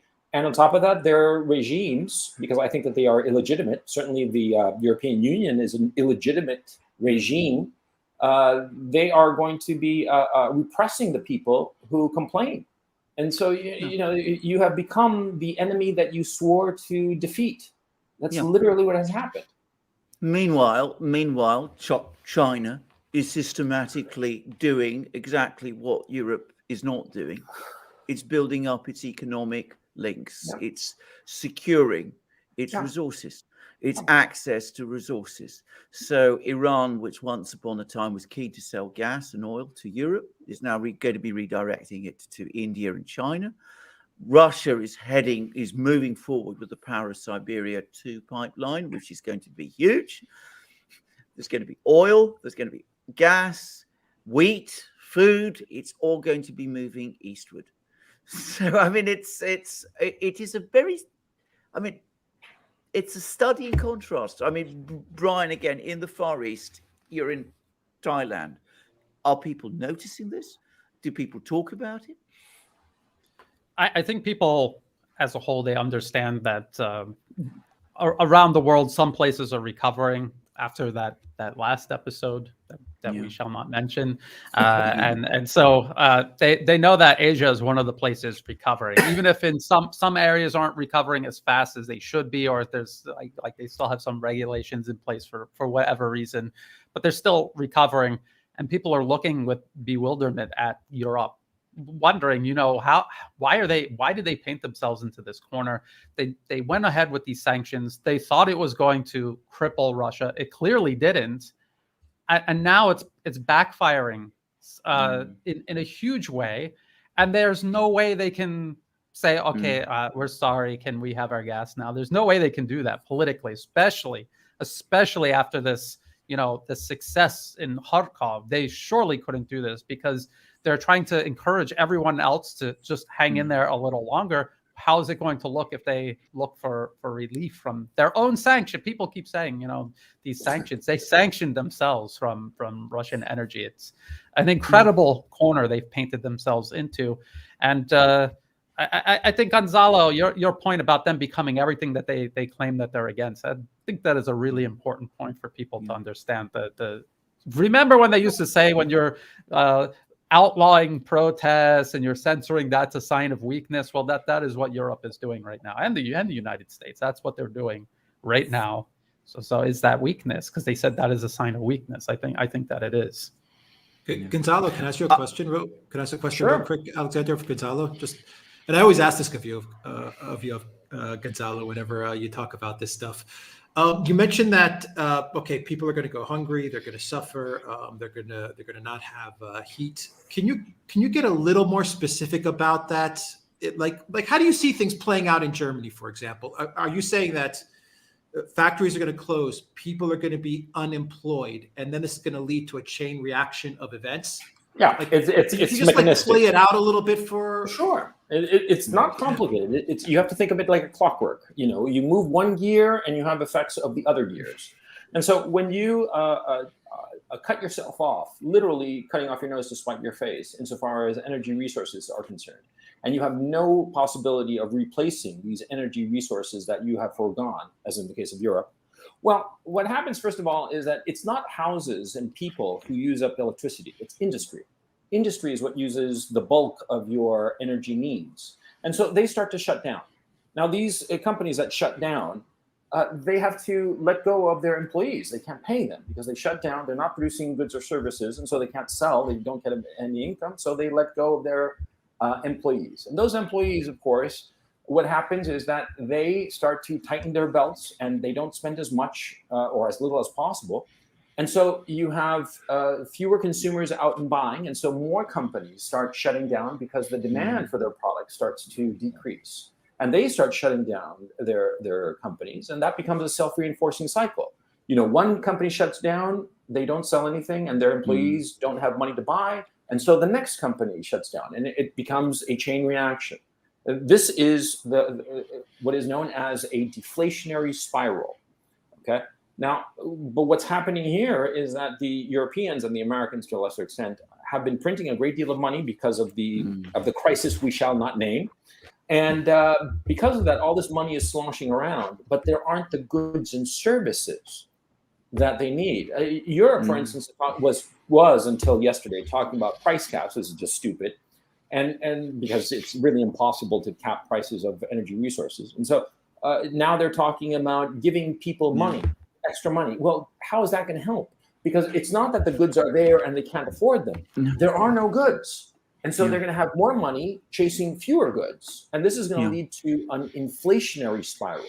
And so you're seeing it already. The traders, the commodity, the currency traders, they're already ahead of this. That's why the euro has fallen from, what was it, $1.15 to about 99 cents at this time. And it's going to continue to fall as the winter approaches, because during the winter, you have more energy needs in order to keep all these people warm during the winter. And of course, what happens too is that people keep talking about the issue of energy, which is very important, but it's also the issue of fertilizer. Because you need natural gas to make fertilizer, or you have to import it. Both of which you are no longer able to bring in from Russia, which was your major supplier before this crisis. And so what's going to happen is that there is food in the ground now growing. Well, depends on the crop, but you know what I mean. What we're really going to see is a food shortage come the spring and summer of next year. And I'm talking about a real food shortage where the Europeans are not going to have enough food for their people. Right now, you're seeing deindustrialization. It might not be affecting the people yet, okay? Because as these factories close, the energy that they were using can be redistributed among the people. And so they aren't going to go with blackouts and they're not going to go cold yet. But depending on the pace of how these resources are consumed during the winter, and I've seen it credibly projected like around January and February, in Germany at least, that's when you're going to have rolling blackouts. And that is when there will simply not be enough energy resources to heat the people of Germany. That's why they're building these shelters that are going to be like communal, I forget the name that they gave them, these communal areas where people can go to get warm. It's already projected that this winter, by the end of the winter, that is by the 1st of March, 1 in 7 retirees in the United Kingdom will not have had electricity, will not have had heating during the winter. 1 in 7. Okay, and so these problems become it becomes a spiral. And do keep in mind, and to finish off the point, so that it's clear to the chat. You see, as your industry deindustrializes, see, these factories, they don't have an on-off switch. It's not like that. You need a lot of raw materials and people and a lot of time to ramp it up to start producing goods and services again. And so even if everything were to break Europe's way and they somehow magically made nice with the Russians and got all the natural gas and fertilizer and oil that they need, it's still going to be between 4 and 8 weeks for many of these factories that shut down to revamp and revamp their production lines. So they've killed their economy and it's over. This is like a slow motion car crash. You see that video of a slow motion car crash. The car crash happened. We're just watching this very slow process of the complete destruction of the European economy. And at this time, there is no way to turn it back. It's over. Okay? We're just going to be watching the after effects. Yeah. Can I just add to Gonzalo's summary, masterly summary, just one further point, which is, of course, something which, when you're here in Europe and you're looking at the economic numbers, you are very much sensing, which is that we're getting into a situation, exactly as Gonzalo said, where you have demand being supported, which is not backed by goods, which is inflationary. But you also have another problem, which is that you have spending, which is not being supported by taxes. Because if people are out of work, if they're not working, they cannot pay taxes. In fact, because of the European welfare systems, they are entitled to benefits. Now, historically, European countries have made up the difference when that happens by borrowing, or increasingly in recent years by printing.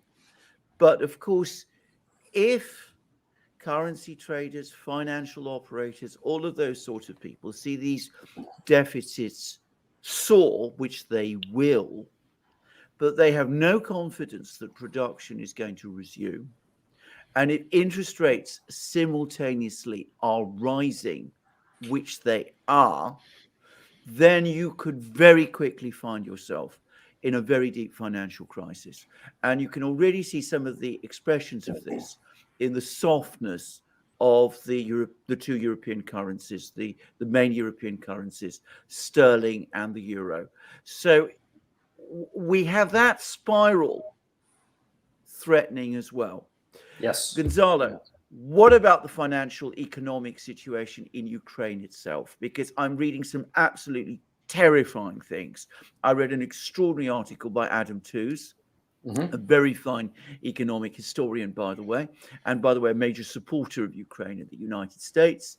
But it doesn't look as if the economic situation in Ukraine is at all good. Any feelings, any thoughts about that? You're there. Well, sure. I mean, you don't have to be here to realize that if roughly 15 to 20% of your population has fled the country or has been displaced, the economic disruption is going to be catastrophic. Okay. Now, insofar as here in Kharkov City, things are trundling along. There are goods in the supermarkets. There's food and all the rest of it. But do keep in mind, this is a food-rich country, so it would be really weird if there weren't food here. I'm talking about all kinds of foods, processed foods, meats, vegetables, all the rest of it. And the other day I bought Chilean grapes. I'm not kidding.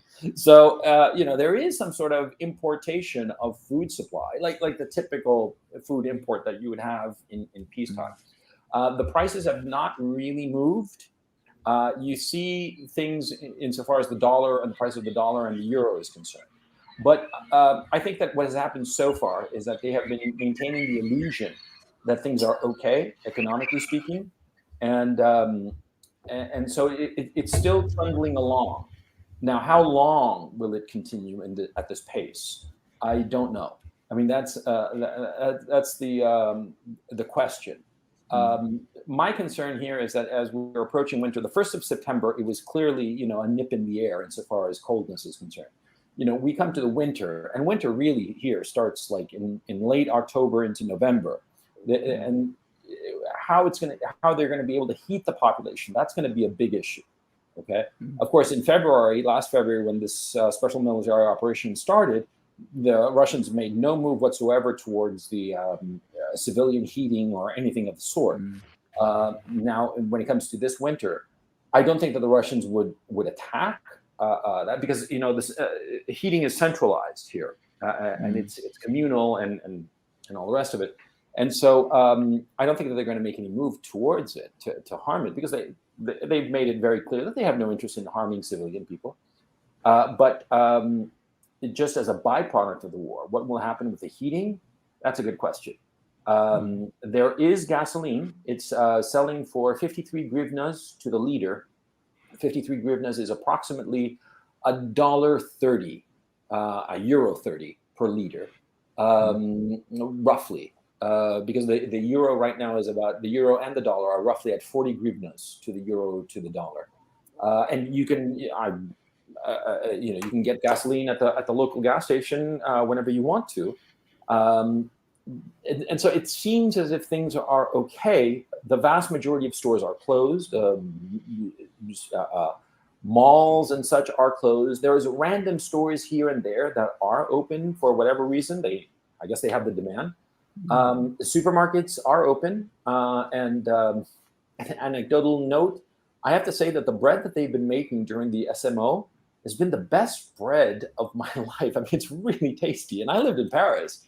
And I have to say, this is the best bread I've ever had. But yeah, insofar as the local color is concerned, that's what it is. But we haven't seen a bite of this collapsing economy yet, because there is a perception that the West is keeping it afloat. And so, and also there seems to be some sort of price control over the Forex exchange, an unofficial price control. And I would be surprised. I mean, it hasn't been announced officially, of course, but I would be surprised if they weren't doing some sort of currency control just to keep things on an even keel and not panic the population. Yeah, that's what I have to say about that topic. Right.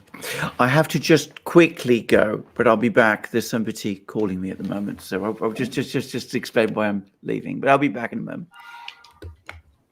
Actually, I have to plug in my computer, so I'm turning off my camera, but I'm still here listening. Please, Brian, go ahead. So I'll talk to Alex.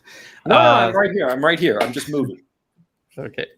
Well, I was going to say, when you're looking at Europe and you're wondering, why is the leadership doing this? Why are they going toward this cliff? Painting themselves into this corner, going toward this cliff, doing serious damage to themselves already, even before winter hits. And then you have to remember that a lot of the leadership in Europe, especially bureaucrats in the European Union, they do not represent the people in Europe or the best interests of the nations in Europe. They are extensions of U.S. foreign policy as much as the regime in Kiev.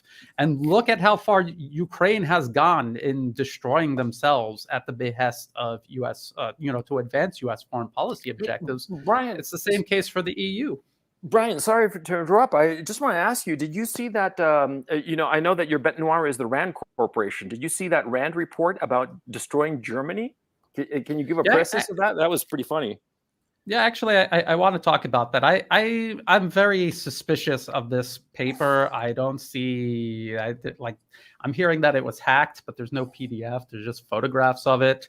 Also, the fact that it was distributed to the DNC, that is highly, highly suspicious. Very suspicious. Okay, so you think it's bullshit?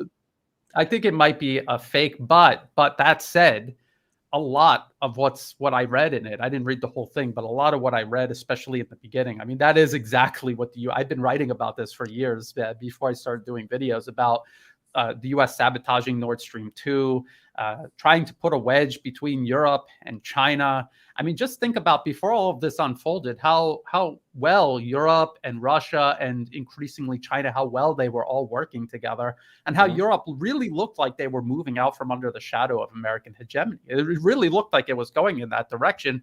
And then the U.S. did something very extreme to put a wedge between all of them. And look at the consequences.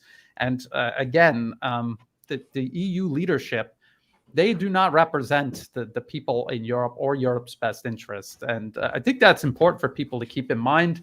And I'm not the only one who understands that. I think Russia understands that as well. And I think that's why, yeah, they could do a lot more damage to Europe right now if they wanted to, but they're trying to do as little as possible.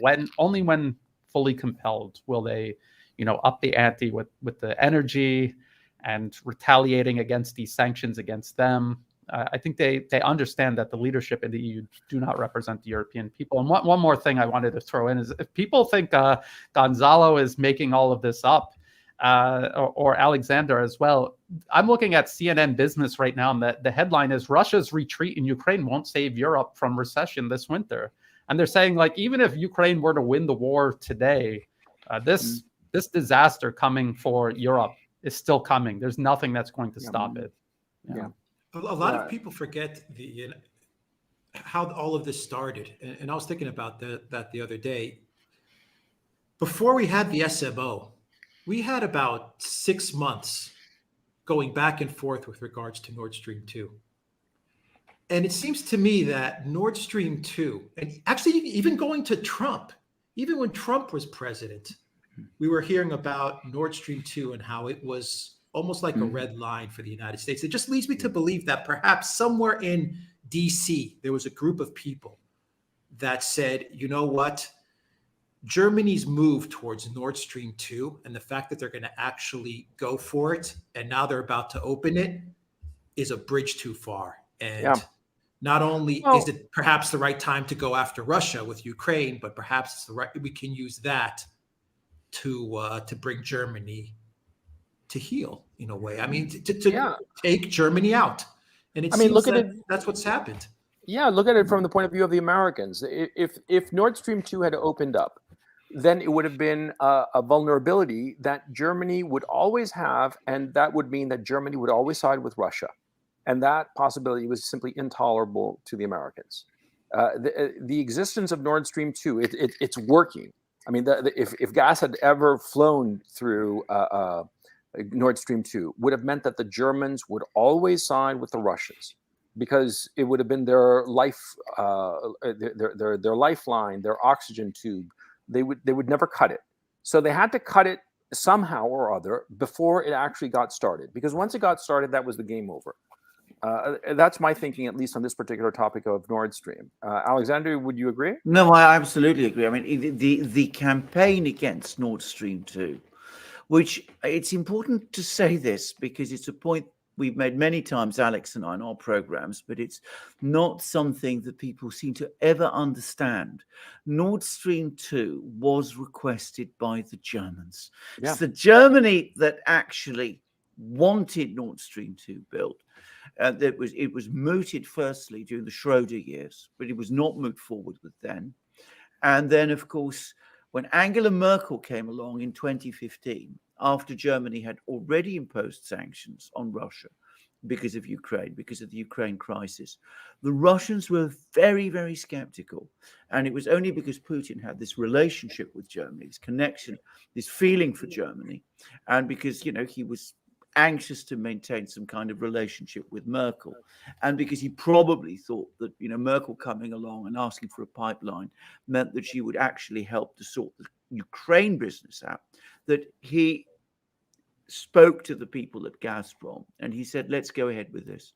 And from that moment on, the story in Europe, in European politics, it has been about Nord Stream 2.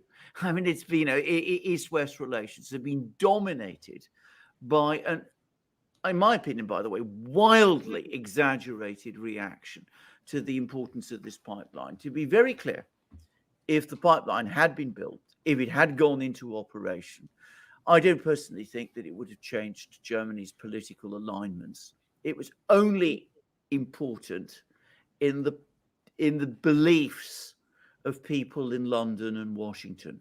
They're incredibly nervous always about the Germans and the Russians getting too close. So to a great extent, the whole Ukraine crisis has been leveraged to that end. And I read the Russian ambassador to Berlin. He gave an interview, I think it was to German media, and he said that as a result of what's happened over the last 6 months, the historic reconciliation between the German and Russian people that had been worked on for so long and so hard after, well, the Second World War, but even more so after the Cold War and German reunification, all of that has been rendered naught. So in that one respect, one has to say that the people in Washington and London got what they wanted. Yeah, because it seems that the policy in Washington is really to create as much chaos as possible. And the empire of chaos, and they don't care who gets smashed along the way. Yeah, but you know, and this is what I mentioned this with Brian. I mean, what you're doing though is you're weakening one of your key allies. Yeah. I mean, because Germany is an ally of the United States. It's a loyal ally of the United States on every big international question, except perhaps Iraq. But every other big international question, the Germans have always been there with the Americans, loyally supporting them. They sent troops to Afghanistan. They've supported them over Syria. They supported them on everything. So they've been dealt this terrible blow, which, by the way, they're still in denial about. And of course, some Germans even support it. But ultimately, if Germany is weakened, how does that help the United States to weaken your own key allies in this way? I mean, this is what I simply do not understand. It again shows, to my mind, a political leadership in Washington that has become so entangled in its schemes that it's losing sight of the larger plot. Well, Alexander, I think that the whole rationale of hurting your closest allies is precisely to pull them down, so that you can maintain, if only the appearance of leverage over them. I think that's the thing, and it's because the American leadership for the last at least 20 years has thrown in the towel in terms of actually elevating the United States. There are no, great like interstate highway projects or interstate, hyper fast trains or something like that. There are no dreams to raise up the people of America. The leadership class has thrown in the towel insofar as trying to raise up its own country. For some reason, they just gave up on that ambition. And now that they see that the United States is falling, and we see horrifying videos of the state of affairs, the social state of affairs in the United States, I think that in their mind, it's like, well, if we're not number one, let's pull everybody down lower. This is an irrational point of view that I'm expressing, but I think that this would explain their behavior. I don't know if you guys agree. Well, can I just say then, in that case, I'm going to put this directly to Brian, because, you're in the Far East. Isn't that the exact opposite of what China is doing? Isn't that the exact opposite of what China is doing in Samarkand? They're not only building alliances, they're working to strengthen their allies. I mean, they're building economic links, they're building pipelines, they're building roads, they're building railways. They're actually working to make their allies stronger, not weaker. Isn't that more logical? Yeah, Gonzalo's right. The United States has no vision. They're utterly obsessed with chasing hegemony. They aren't even stopping and thinking whether they should.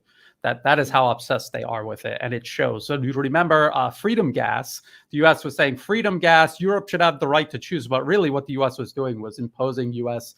LNG on Europe. And think about the implications of that. Even if Germany is able to replace the physical volume that it was getting from Russia with U.S. LNG, it'll always be more expensive. And Russian energy going to China, and already an industrial powerhouse, is going to always have the advantage over Europe. the U.S. and Europe will just continue declining. And absolutely, a lot of people are worried about the rise of China and trading one hegemony for another. But if you look at the way China is rising with its Belt and Road Initiative, they're building physical infrastructure in other countries. They're not just giving them these loans that are being squandered and generating debt. They are giving them physical, tangible infrastructure that has real value for that country and its economy. Laos, for example, Thailand's neighbor to the north, they are landlocked, and it used to be a nightmare trying to traverse Laos by land. Now you have a high-speed rail line that goes from the capital all the way to China and the rest of its high-speed rail network. Mm-hmm. Now they're able to do all of this trade. They're able to move people and goods anywhere they want, anytime they want, at a very low cost in time and also money. And this is something that is helping Laos in ways that decades and decades of Western NGOs meddling in Laos, pretending that they were helping, never achieved, because it was never meant to achieve. And I think Gonzalo said it right. I think we saw some comments in the chat about the U.S. doesn't have any allies. They're interested in subordinating absolutely everyone to them. Mm-hmm. They don't want Germany to be an ally with an independent foreign policy. They want Germany to be an extension of U.S. foreign policy. And I think everything that we see the U.S. do and everything that the German leadership succumbs to, I mean, that all is in that direction, feeding into U.S. foreign policies, even at the cost of Germany's future. And again, Kiev is a client regime of the United States to a very high degree. So is the bureaucrats of the European Union. And look at what happened to Ukraine. If you're wondering how bad it could get in the European Union, look at Ukraine. That's how bad it can get.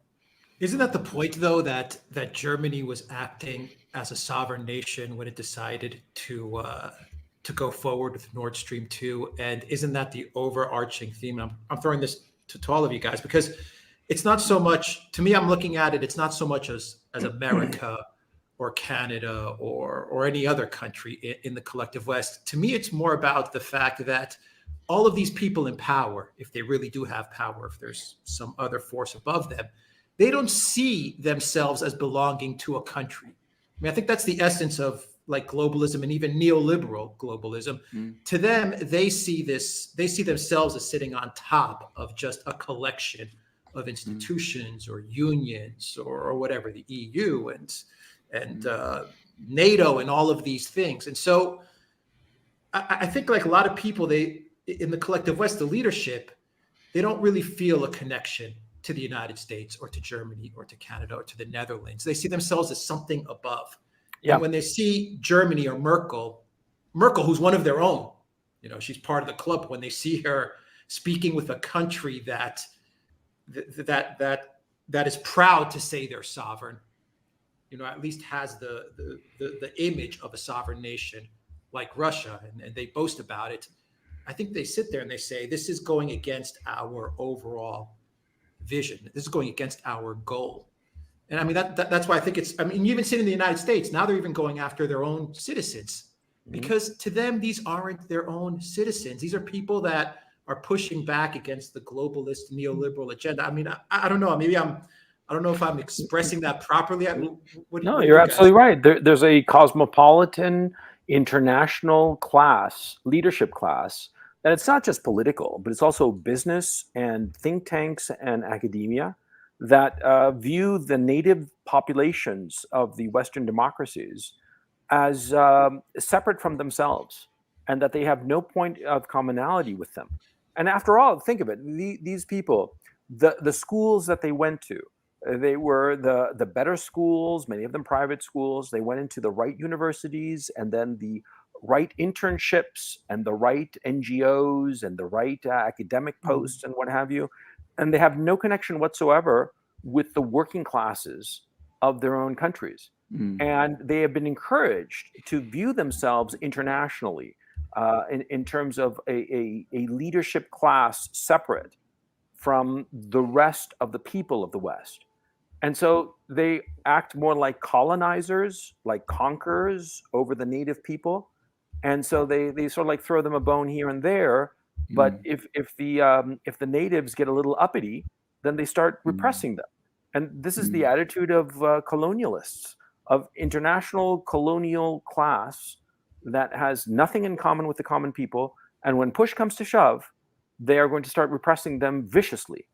And the law enforcement organizations, if you start noticing in the United States, for instance, most local law enforcement departments rely very heavily on federal monies. And those federal monies are essential for their ongoing operations. And so surreptitiously, you have in the United States, for instance, what seems to be a local police force is actually federally funded. And those local police, they don't come from that locality. They're hired from across the country. So they have no connection to the people that they are policing. And so they're not going to have any trouble repressing those people and cracking skulls, as the case may be, if they get uppity, if things on an economic level get really bad. And this is not just the United States, it's across Europe, Western Europe, to a certain extent in Latin America even. I can't speak for Asia. Brian would know far better than I would.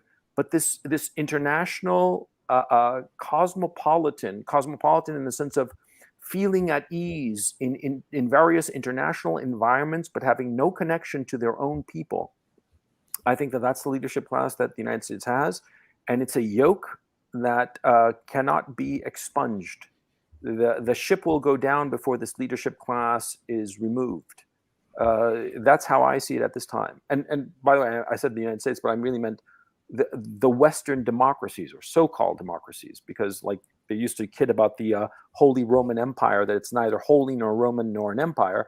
Well, the Western democracies, yes, they are on the map on the West, but being democratic, no, they're not democratic. It is a regime of manufactured consent in that famous phrase. That's why Baerbock, Alexander, Brian, Gonzalo, that's why she can give an interview and say, I really don't care what the Germans vote for, what they because say. She I'm doesn't. all in with. She doesn't, and when she says I'm all in with Ukraine, I don't picture it as her meaning that she's all in with the country, the people of Ukraine. To me, Ukraine is very much an avatar of globalism. For me, it's her saying I'm all in with neoliberal globalism. You know, I don't care what the people think. I'm all in with this ideology, this cult. Yeah, exactly. And I'd like to add also that what you're saying, Gonzalo, about the unelected special interests across the West running things. They don't see themselves as part of the nations they're actually, running.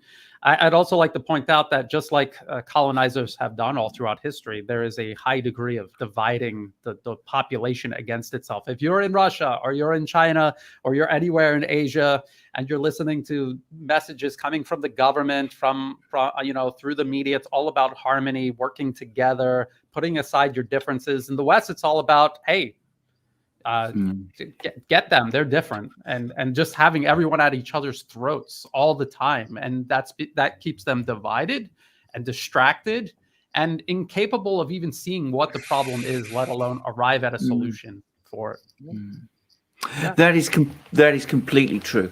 I remember when I went to Asia in 2017, last time I've been to Asia, but I was very, very struck. I was principally in China and Malaysia. The extent to which the messaging all the time was that we all come together, we work together, we're one nation.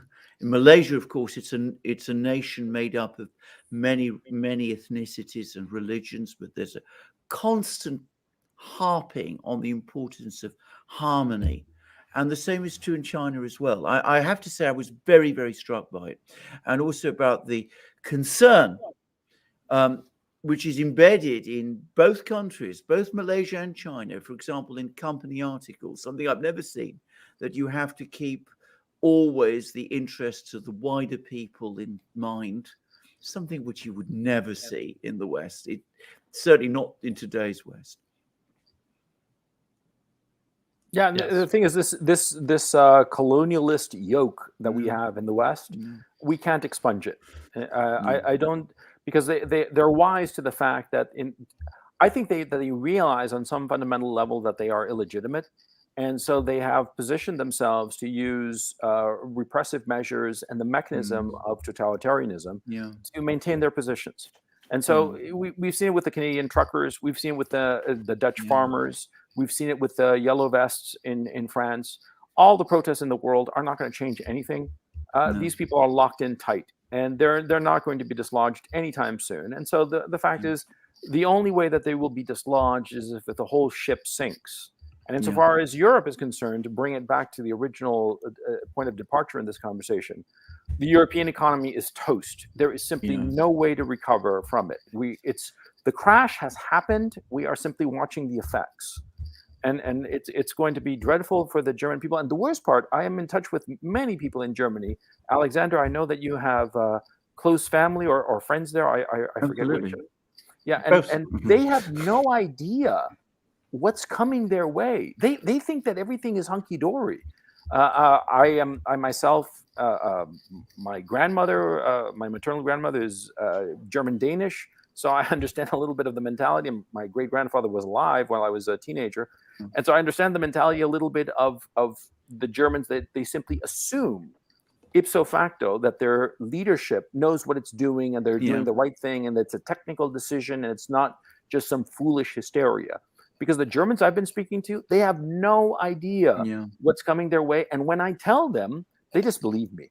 Alexander, has that been your experience? Well, it depends very much on whom you speak to in Germany. I want to say that very immediately. I mean, if you're talking to middle-class people who have done very well over the last 30 years, in fact, long before that, I mean, they have enormous trust in authority. They still have great confidence in the government. They can't quite believe that things are going to change, because they've never changed before. They always assume that everything's going to be all right in the end in Germany for them. But if you're talking about people lower down the social scale, workers, factory workers, those sort of people, and I have contacts there as well, they are becoming extremely concerned and very nervous. And you can see that in the reception that Olaf Scholz, for example, gets when he travels around Germany and talks at town halls and things of that kind. He's coming in now for increasing amounts of criticisms from people. So Germany's going to take time, because, as I said, there is this huge sense of trust, of confidence in authority, which is built up because Germany's been so economically successful and so prosperous for so long. In other places, you don't see that. So you see in Britain, you see in Italy, you see in Spain, you see in Sweden, you see there, you saw that in the Czech Republic. You see in these sort of places that people are much more angry and much more provoked by what's happening, and much more willing to sort of speak out about that. However, I have to say this: don't assume that because people in Britain and Italy and Spain and all these other places are angry and concerned, that they're necessarily going to come out and protest. Maybe they will. In France, I suspect they probably will, because that's the tradition there. But in much of Europe, people are very, very intimidated, and they've lost the tradition of protest. So don't assume it's going to happen. You see it in Greece, Alexander. Exactly right. Yeah. 10, 15 years ago, the Greeks would be out on the street every day. Now, there's not. Well, they're not doing it yet. The 2012 situation for Greece was so traumatic that they realized that kind of like, it's pointless to protest. We're going to get screwed over regardless of what we say. Yeah. Do you guys have the feeling that in relation to Germany, or at least the EU, probably the entire collective West, that a lot of the exercises that they're going through with regards to, say, the Kharkov counteroffensive, and then building it up as this great victory, this incredible military achievement from Zelensky, and then you have the statement from Borrell where he's telling all of the citizens of Europe, look, just take a look at what happened in Kharkov. We got to keep this war going just a little bit longer. Do you have the sense that? And then van der Leyen now is in Kiev today. that I'm all still these here. people are okay. That all these people are just, you know, van der Leyen and Borrell and Zelensky and then Biden. They're all sitting around saying, you know, let's just fool the people just a little bit longer so we can get to the point of no return and get to this globalist vision, whatever this thing is. Just get to the point where the people, no matter how much protesting, no matter what they do, it's useless. It's a one-way train, you know. A one-way ticket to nowhere. Yeah, I just have that feeling that's part of the overarching plan, you know. Can I just make an observation? And I don't know whether Brian agrees with me here, but you know, if you look at statements that have been coming out of Western capitals about this Kharkiv offensive, I sense a difference between the way the military in all of these countries is viewing these events in Kharkiv and the way the politicians are. Even the British Ministry of Defense was pretty low-key about the effect of the Kharkiv counteroffensive. They've even admitted this morning that the Russians pulled out of Kharkiv in good order, which is quite a big admission coming from the British Ministry of Defense, I have to say.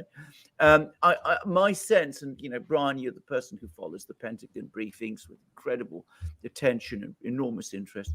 I got the sense that the military there were also rather less than impressed, if you sort of pass their words carefully, than you know you might expect from some of the sort of euphoric headlines that you're getting. But alongside that, you get people like Borrell, Ursula, no doubt before very long, you know, the leader writer for The Guardian here in Britain. This is victory. This is the great triumph. We're on the move. Now, I think partly, I have to say this, I think they're saying that because at some level they want to believe it. I mean, emotionally, it's important to them to believe this thing is going to work. They're going to win out in the end, despite all the cost, despite all the pain. But absolutely, I do think also that they want to keep the European, especially the European populations on board. And they want to keep them on board for a few more weeks, a few more months. Maybe Russia will crumble, but even if it doesn't, well, we've moved our great project a little bit further along. Brian, you follow, you know, the Pentagon. Did you get that sense? Maybe I'm reading more into this than you know others did, but I got the impression, as I said, that they were a little less. Well, they were, in fact, significantly less euphoric about this than some of the other people were. What did you think? Yeah, their comments were very guarded, and I wouldn't even call it guarded optimism. I think it's just guarded in the sense that they know they have to go along with the propaganda, but they also don't really see how significant it really was. For the Ministry of Defense of the UK to admit that. And you know, you hear a lot of others in the Western media saying, well, Russia was losing a battalion a day. There's so many POWs, we don't even know where to put them all. That's what we heard Ukraine say to us, at least.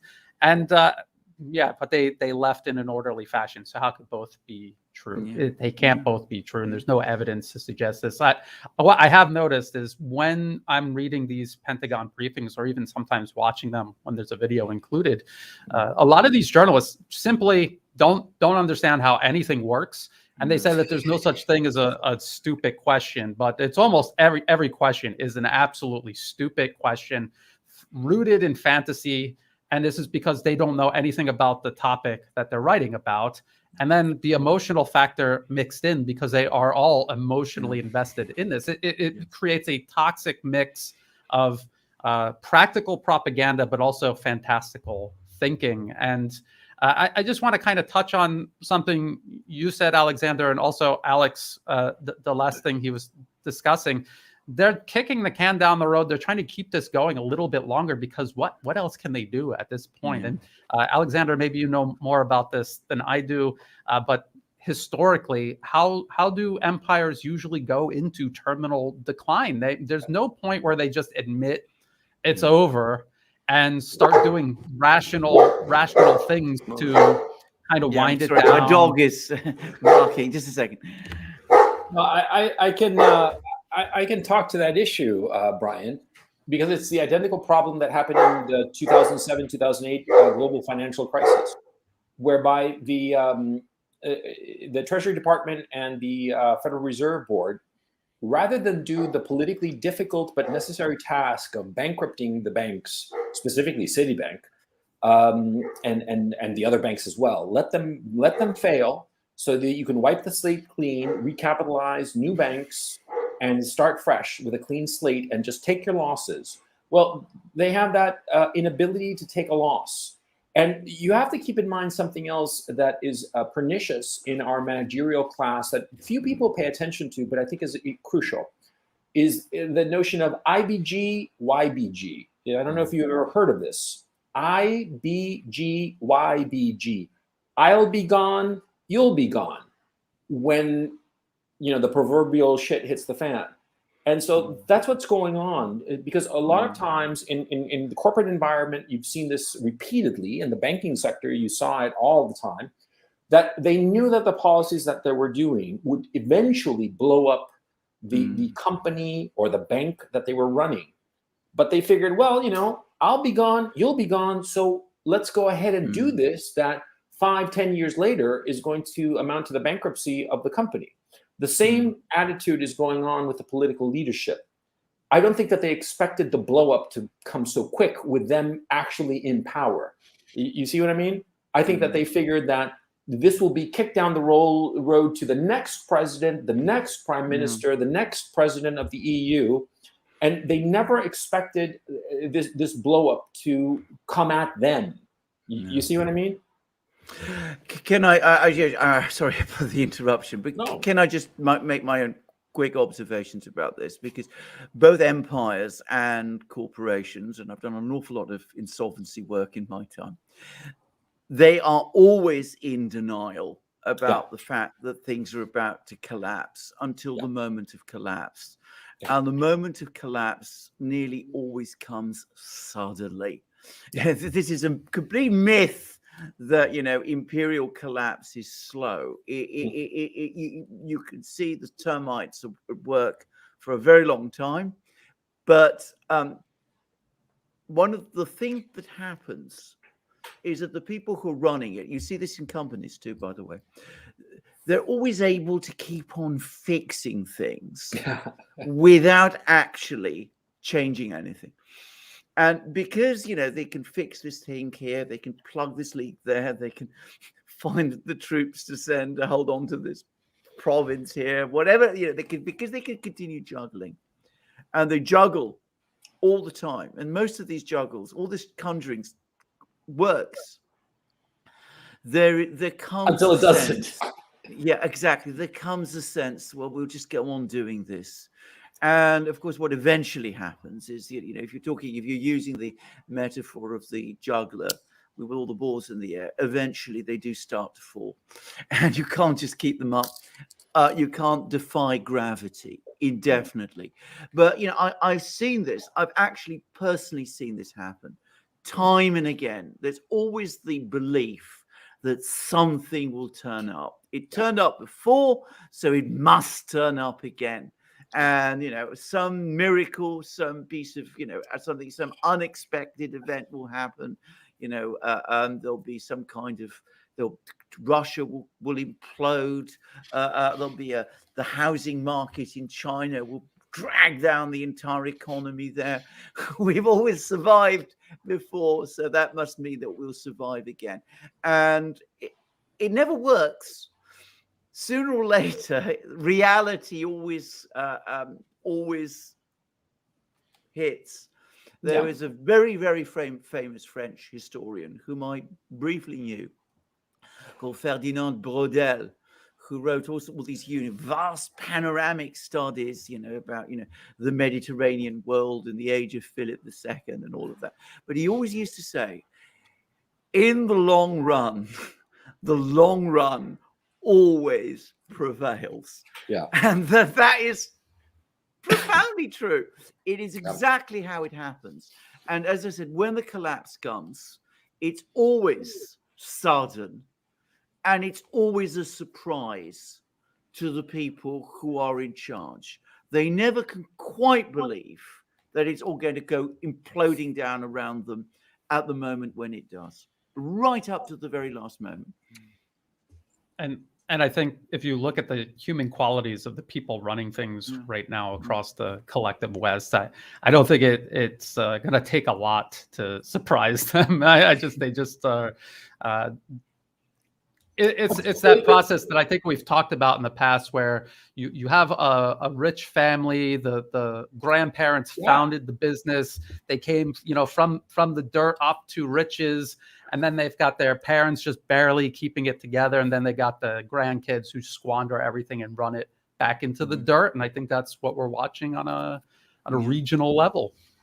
Yeah, and that's why I keep thinking to myself that the situation here in Ukraine, it's going to keep on trundling along until all of a sudden it just collapses. Yeah. What that thing will be that will trigger the collapse, it could be anything. Yeah. But at some moment, it seems, that's why I was so curious about the number of troops that are actually available at this time, which I think is a number to keep an eye on and figure out, because there will come a moment when it's just over. I mean, think of the end of the First World War. Germany seemed to be going on in 1918 until all of a sudden it just collapsed. It was over, and it came like almost out of the blue. And further to your point, Brian, about the current leadership, crop of current leaders in the West who are so incompetent. It's not only that they are incompetent. When truly competent people tell them something that they ought to be doing something, like Henry Kissinger. Whatever you might think of Kissinger, he was a realist and a man very much on the ball who knew more or less how to handle things. He told them, you've got to negotiate this. If you don't negotiate it, it's going to be over. The whole circus is going to fall down. Yeah. And they marginalized him, interestingly enough. And that kind of like, it proves the point that the current crop of leaders are incompetent and they are unable to view the situation objectively, realistically, and they don't take advice because they think that they know best.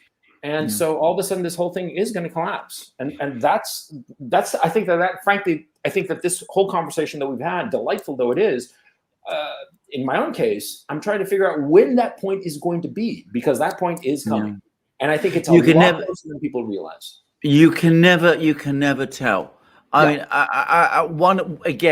mean, most people don't know this, but when I did my history degree all those decades ago, the two countries I studied most were the United States and the Soviet Union, Russia. But I mean, I remember, going through all the studies. We did an awful lot. I did an awful lot of history around the time of the Civil War and all of this. The point to understand about the American Civil War is that people didn't think it was ending until it suddenly ended. I mean, today we are able to look at all the things and we can say, well, Gettysburg was a turning point, and the South was on the defensive from that moment, and people saw, that the battle in the wilderness was a strategic victory for the Union. That's not what people were thinking at the time. At that time, they were seeing, lots of losses on the Union side. Things didn't seem to be going well. Didn't look at one point as if Lincoln would get reelected. All of those things, until suddenly, as I said, the moment of collapse, when it came suddenly, and it came as a surprise, again, to many people, more so than today is widely understood. I'm afraid my various people who want me are now calling me, and I have to leave. But I wanted to thank you all for what has been an amazing program. Thank you, Alexander. We'll wrap it up right now as well. Take care. Yeah. Take care. Let me 1 second, everybody. All right. So let's wrap it up, and I'll just throw one observation to both Brian and Gonzalo. Going off Alexander's point, when it happens, it does happen fast. In Greece, the austerity happened like overnight. I remember Papandreou, the prime minister, one day everything seemed to be going okay. We had a little bit of trouble, and then he came out and he said, there's just no more money. That's it.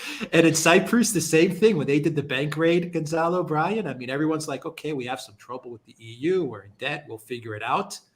You go to bed on a Friday, you wake up on a Saturday, and Banks are closed. That is it. So when it happens fast. But And we're this going to kind have of answers Denitsa's question right there as well. we're going to have When it multiple happens, it collapses. happens. We're going to have multiple collapses over the next 12 to 24 months. We're going to have certainly the Ukraine collapse. That's in the cards. And I think that nobody really disputes that. We're also going to have the German EU collapse. We can differentiate it, but there will be a point where EU countries decide, this isn't worth it. This is, for instance, like what's happening with EU, sort of like trying to punitively punish Hungary. I mean, all of a sudden there are going to be a lot of countries that say, this isn't worth it. And of course it becomes like a zipper. Like once one goes, then they all start going, And I think that to use a often used metaphor, it could be like really a series of dominoes where one falls and then the next and the next, and it just becomes bigger and bigger. That meme of the tiny little domino that's pushed over, and it pushes down a series of larger dominoes until the final one is like, 2 meters tall and massive. And it's because of that little push that knocks all the others over. I think that that's basically what's going to be happening once there is that first break. And I think personally that first break will be obvious, and it'll set off a chain reaction across the West. And I think that the Chinese, the Eurasians, are sufficiently armored against the effects of it, partly because of the sanctions, that they're not going to be that affected by it. And it'll be, sure, a hit because of loss of customers and such, but it's not going to be existential. Whereas in the West, it will be existential, from Ukraine across Europe to the Americas to Oceania.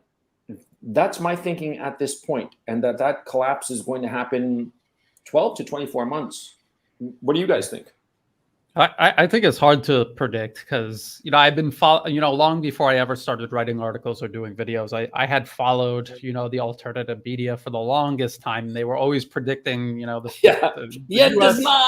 dollar is going to collapse this year, and it never happened. But if you look back over all of that time, the U.S. has certainly visibly declined. I mean, drastically. It hasn't collapsed, but it has declined. I think it goes back to what Alexander was saying just before he departed.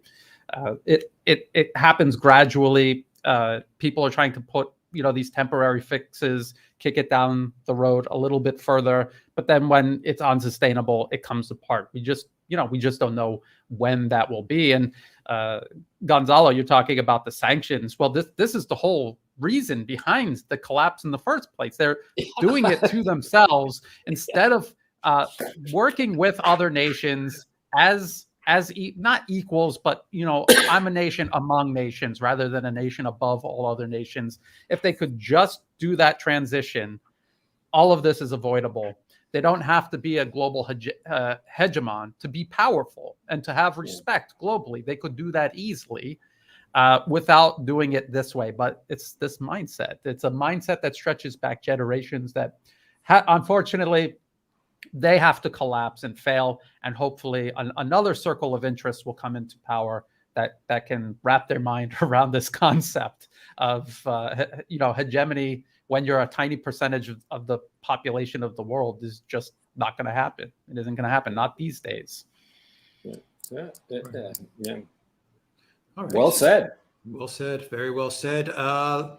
Let's wrap it up, guys. Okay. All right. And let me ask one final question to wrap it up to both of you, Gonzalo and Brian. Let's bring it back to Ukraine. What are you personally looking at as far as an indication with regards to the conflict in Ukraine that will provide some definitive clarity as to how this is going to resolve itself? Is there something that you're looking at specifically in Ukraine where you're saying, aha, okay, now I see how this is going to end, where this is going to end, in what ways? Or are you still kind of just, I can't figure it out yet? That's a very good question. I personally can't figure it out yet because the avenues of the off-ramps, if you will, I hate to use that expression because it's been used to death, but let's use it. The off-ramps have been systematically closed by the West. The Ukraine regime cannot come to any kind of diplomatic settlement with Russia.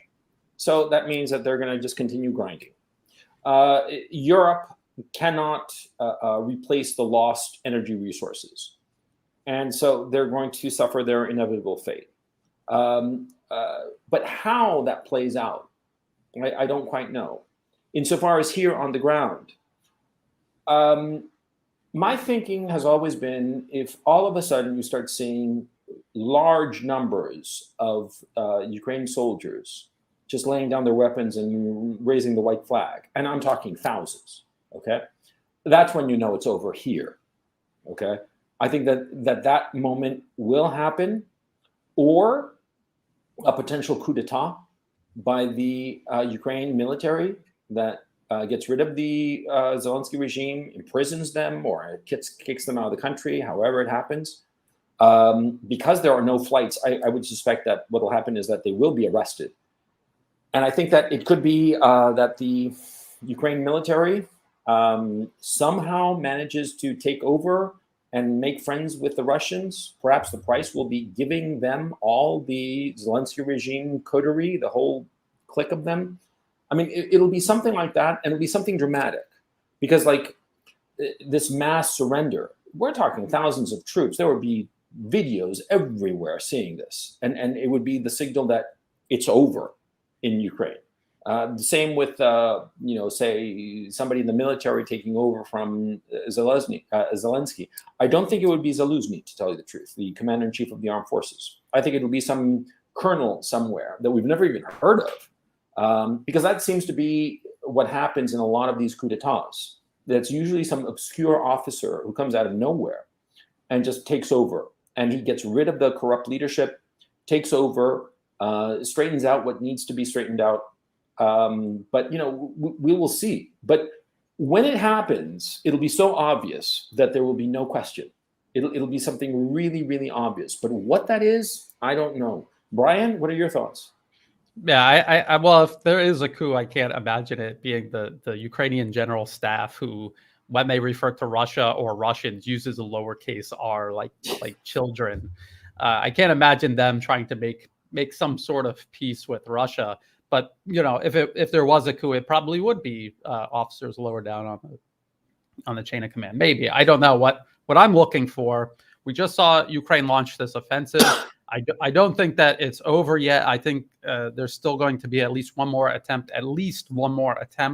But once this is done, once this has all played out, we are going to see just how exhausted Ukrainian forces are, because Russia is either going to be moving quicker across the battlefield once they get back into their offensives, or it's going to continue grinding the way it has been. And then we have to start asking, how much damage did this offensive actually do to Ukraine's forces? When Germany launched the Ardennes offensive, that was everything they had. They threw it in, and once it was gone, once it was over, that left them more vulnerable. That increased the speed of their defeat. And so that's what I'm looking for. I'm looking for the increase of speed of Ukraine's defeat, which, over time, that's what has been happening. Their economy is being destroyed. Their military is being destroyed. They've been losing territory. So we'll see if that starts to accelerate. It's because that offensive was everything they had left thrown into this. That's what I'm looking for the next weeks and maybe month or two. Yeah, because the collapse of the Ardennes offensive was in January, if I recall, 45, and by May it was over. Yeah. Right? I mean, the war was over. So yeah, it would be 4 months after that big push. Perhaps we're going to see something like that. The winter is, of course, going to be very grim for the Zelensky regime forces, and so yeah.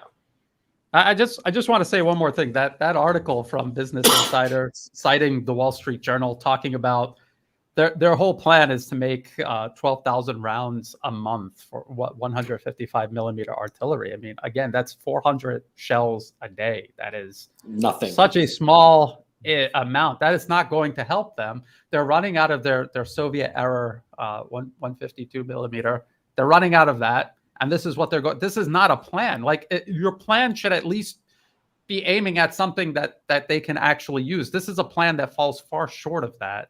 What kind of plan is that? I don't. I have no idea why they would announce that. But to your point, Alex, they're plugging every hole that they possibly can, figuring that something will stick. Right, Brian? But again, they have to. This is them asking a company if they can do this. This isn't even the company setting up the production yet. That takes time to do. It takes time to do that.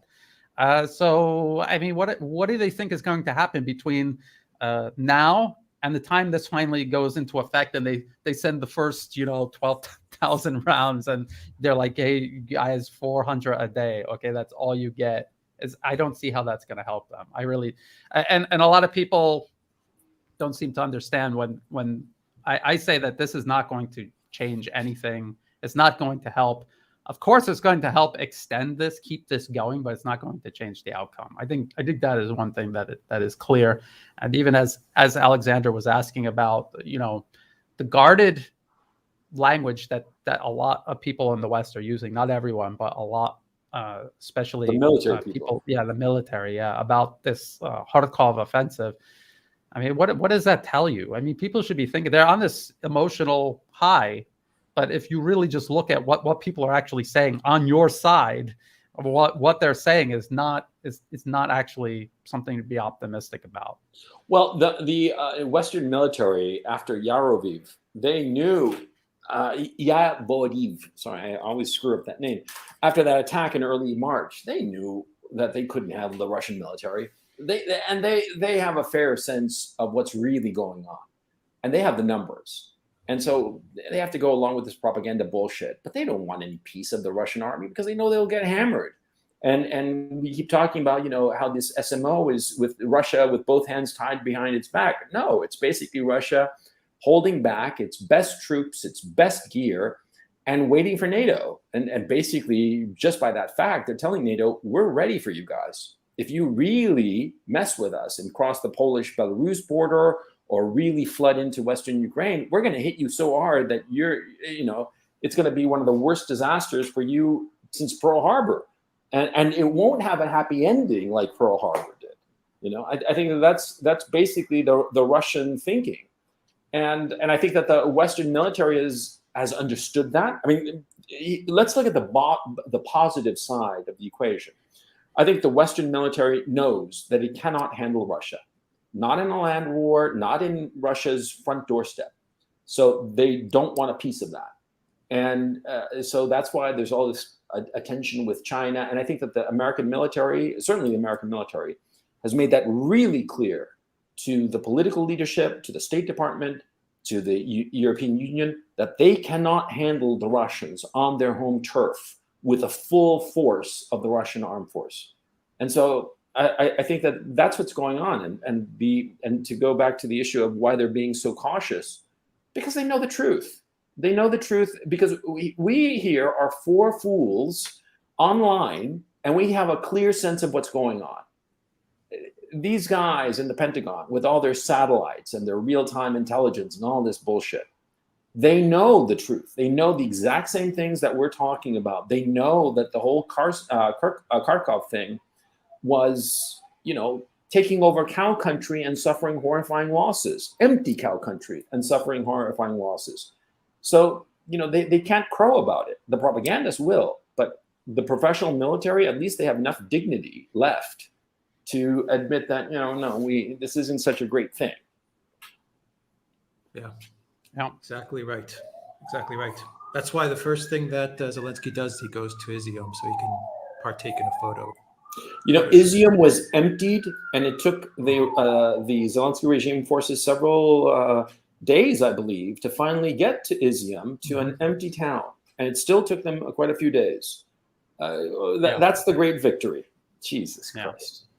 That's embarrassing. Yeah. And one last thing, I guess, the Rand Corporation paper 2019 extending Russia, they weren't even talking about, hey, let's do this so that we could start a full-fledged war with Russia. They were just, you're trying to collapse Russia without having to do that. So I don't even think that that's something they're thinking about doing. But I've also kind of thrown the idea around that Russia is holding something back just in case NATO is tempted to do something, maybe not the U.S., but have Poland go in there or something. So that I think that is why they're doing it the way they're doing it. I mean, you have to realize how much pressure there must have been from the State Department, from Poland, from all sorts of different sources for NATO to put boots on the ground. And a lot of them must have been pointing at the map and saying, look, it's all empty. There are no Russian troops everywhere west of the Dnieper. Why don't we put some, a couple of divisions of NATO and see what they can do and like take it for a spin kind of thing. There must have been extraordinary pressure. And it's information that we will likely never know unless we have some fabulous bit of luck and somebody spills the beans. But I mean, it must be a daily pressure. And that would lead me to conclude that NATO and the Pentagon are really scared of the Russians. They really don't want any part of them. That's my conclusion. Would you agree with that assessment? It's hard to tell. I think this was meant to be a proxy conflict. I don't think that they have any desire to fight Russia directly for all the reasons you're talking. I mean, the U.S., their whole military has been configured for years and years, decades even, to fight these small wars. It's not set up. They admit it's not set up. This is why the equipment they're giving Ukraine is not effective on the battlefield. It's because it's meant to fight small wars. It's not meant to fight a real enemy. Italian tactical groups. Yeah, it's not meant for that. It's too much of a risk for NATO to get involved is how I see it, because NATO's a business. And I think they're saying to themselves, we're not going to beat the Russians in Ukraine. It's not going to happen. Well, maybe it'll happen, but I don't think it's going to happen. I think there's like this board of directors meeting there, and they're saying, you know what, if we go in there and we get our asses handed to us, then we're out of business. I mean, our business is over. We're closing. And I think it's just a better decision for them to say, you know what, let's fight this proxy war.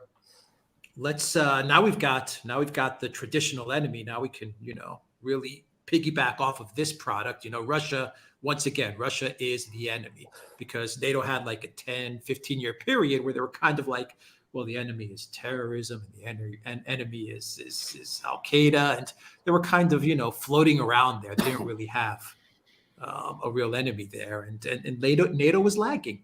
A lot of people were saying, what the hell's NATO's purpose anymore? But now they're back in business, baby. They're like, why should we risk the whole business by going into Ukraine when we could do this proxy war, throw Ukraine at them, and then we can build up this enemy again? And now look at us. We're inking, military industrial complex deals. We're making money. We're back. I think they're looking at it like that. And I don't think it's, for them, war is the business, but I don't think they want to fight the war because it could be bad for business if it doesn't work out well. This, I think, is a nice arrangement for them, for NATO. Yeah, that's kind of how I'm looking at it. Yeah, that's a good point.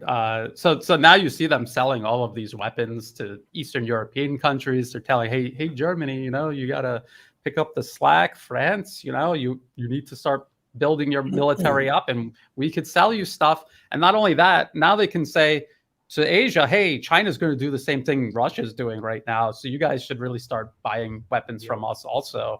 So it really, I like that. NATO is a business. I think that does kind of explain it perfectly. Yeah, expand to Taiwan. Create an Asia Pacific. Now they're talking about. So they're franchising out. I mean, they're expanding. All of this happened just 2.5 years ago. Trump was talking about the U.S. ditching NATO in a way, and now all of a sudden they've turned it all back around. Yeah, this has been great for NATO. Yeah, you're right. You're absolutely right. Look, and on a personal level, the only thing I care about is avoiding a nuclear conflict. That's my great concern.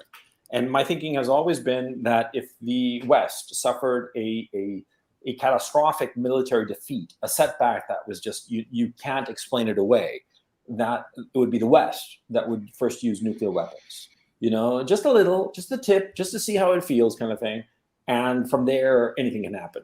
And I think that the fact that NATO, certainly now, less than ever, is NATO willing to go boots on the ground. I think that they've tried to do that surreptitiously with what I mentioned before, the crews of a lot of these Western weapons. They're obviously professional NATO soldiers, perhaps not officially NATO at this time, but retired contractors, volunteers, call them what you will, and they got a good look at it, and they're like, no, we don't want to go into this because, like you, Alex, said, it'll disturb our apple cart, our money-making scheme, and on the other hand, we'll lose catastrophically. And think of it. Imagine if NATO in April had put a division in Ukraine, in Western Ukraine. The Russians would have hammered it with hypersonic missiles and whatnot. Nothing nuclear. I'm just totally conventional, just like annihilated it. And what would have that meant? 5,000, 7,000 dead NATO troops, U.S. Army, Marines, whatever. The Biden administration, out of insecurity, might have decided to use nuclear weapons. And I mean, I think that was a real possibility at some time.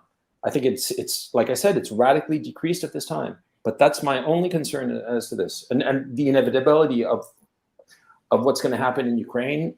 Russia's going to take over the whole country. That's just inevitable. It might take a year, it might take 2 or 3 years, but they're going to take it all over. They are never going to allow an independent, truly sovereign Ukraine. They can't, because they have that enemy of NATO.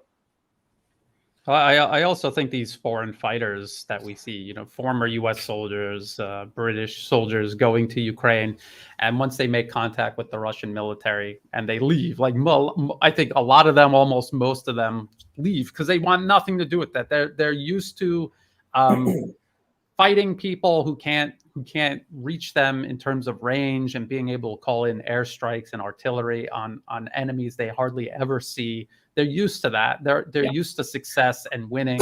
They're not used to watching their friends get vaporized from a tank. They can't even see it's like 2 kilometers away and it just vaporized, half their team. They're not used to that. And they don't want any part of that because there's nothing fun about that. There's nothing adventurous about that. It's horrifying. It's like when they went into Afghanistan and Iraq, it was dangerous, but the probability was much, much lower because they were not going up against an enemy that had parity in terms of military capabilities. Now they are, or Russia is actually outgunning them at this point. So maybe that's a microcosm of what NATO collectively is thinking when thinking about, hey, let's go fight Russia. I think, no, let's just let Ukraine continue doing it for as long as possible. And let's just keep making that money, just like you said, Alex. Yeah. All NATO has to do, in my opinion, is just, sounds weird to say, they just have to manage this conflict. And then for them, it's good business. That's cynical. It's cynical, but if you're NATO and you're making all this money working in the NATO offices, and take a look at their offices, take a look at NATO's offices, take a look at the EU headquarters, take a look at their suits that they're wearing, take a look at the parliament and how nice it is. That's how you know. It's all a freaking racket, all of it. And these guys, I bet you they're scared to death to lose that cushy job at NATO HQ. You know it. They don't want to lose the 20, 30,000 euros a month job doing essentially nothing, taking folder A to office B, and that's their job. PowerPoints. Yeah. Absolutely. Anyway, all right, let's leave it there then. Thank you very, very much to Mr. Gonzalo Lira. Thank you, Gonzalo, and everyone can find Gonzalo at his YouTube channel. I will put a link in the description box down below. Thank you very, very much to Mr. Brian Berletic at the New Atlas. Brian, we will have your YouTube channel in the description box down below, as well as your Telegram channel and what else? Your Rumble channel? Rumble, Odyssey. Yeah, Rumble and Odyssey. Yeah. All right. And Gonzalo, a lot of people were saying in the Odyssey chat that you should open up an Odyssey as well. Yeah, I'm going to have to because the big tech is trying to unperson me. So, yeah. So just there was a lot of chats about you opening up an Odyssey. Don't forget Odyssey, they said. So we will leave it there. Thank you very, very much to our 2 amazing guests, our friends. And thank you very much to Alexander, who had to cut out a little bit early. Thank you to everyone that watched us on Locals, Odyssey, Rumble, and YouTube. Thank you to our moderators, Zarael, Who else? Reckless Abandon, Alice in Blunderland. Thank you to Gonzalo Lira moderating. Thank you to me for moderating. And we will answer all the questions that everyone gave us in a dedicated video as well. Take care, everybody. Yes, thank you. Thank you. It was a pleasure. Yeah, thank you so very much. Thanks, Take chat. care.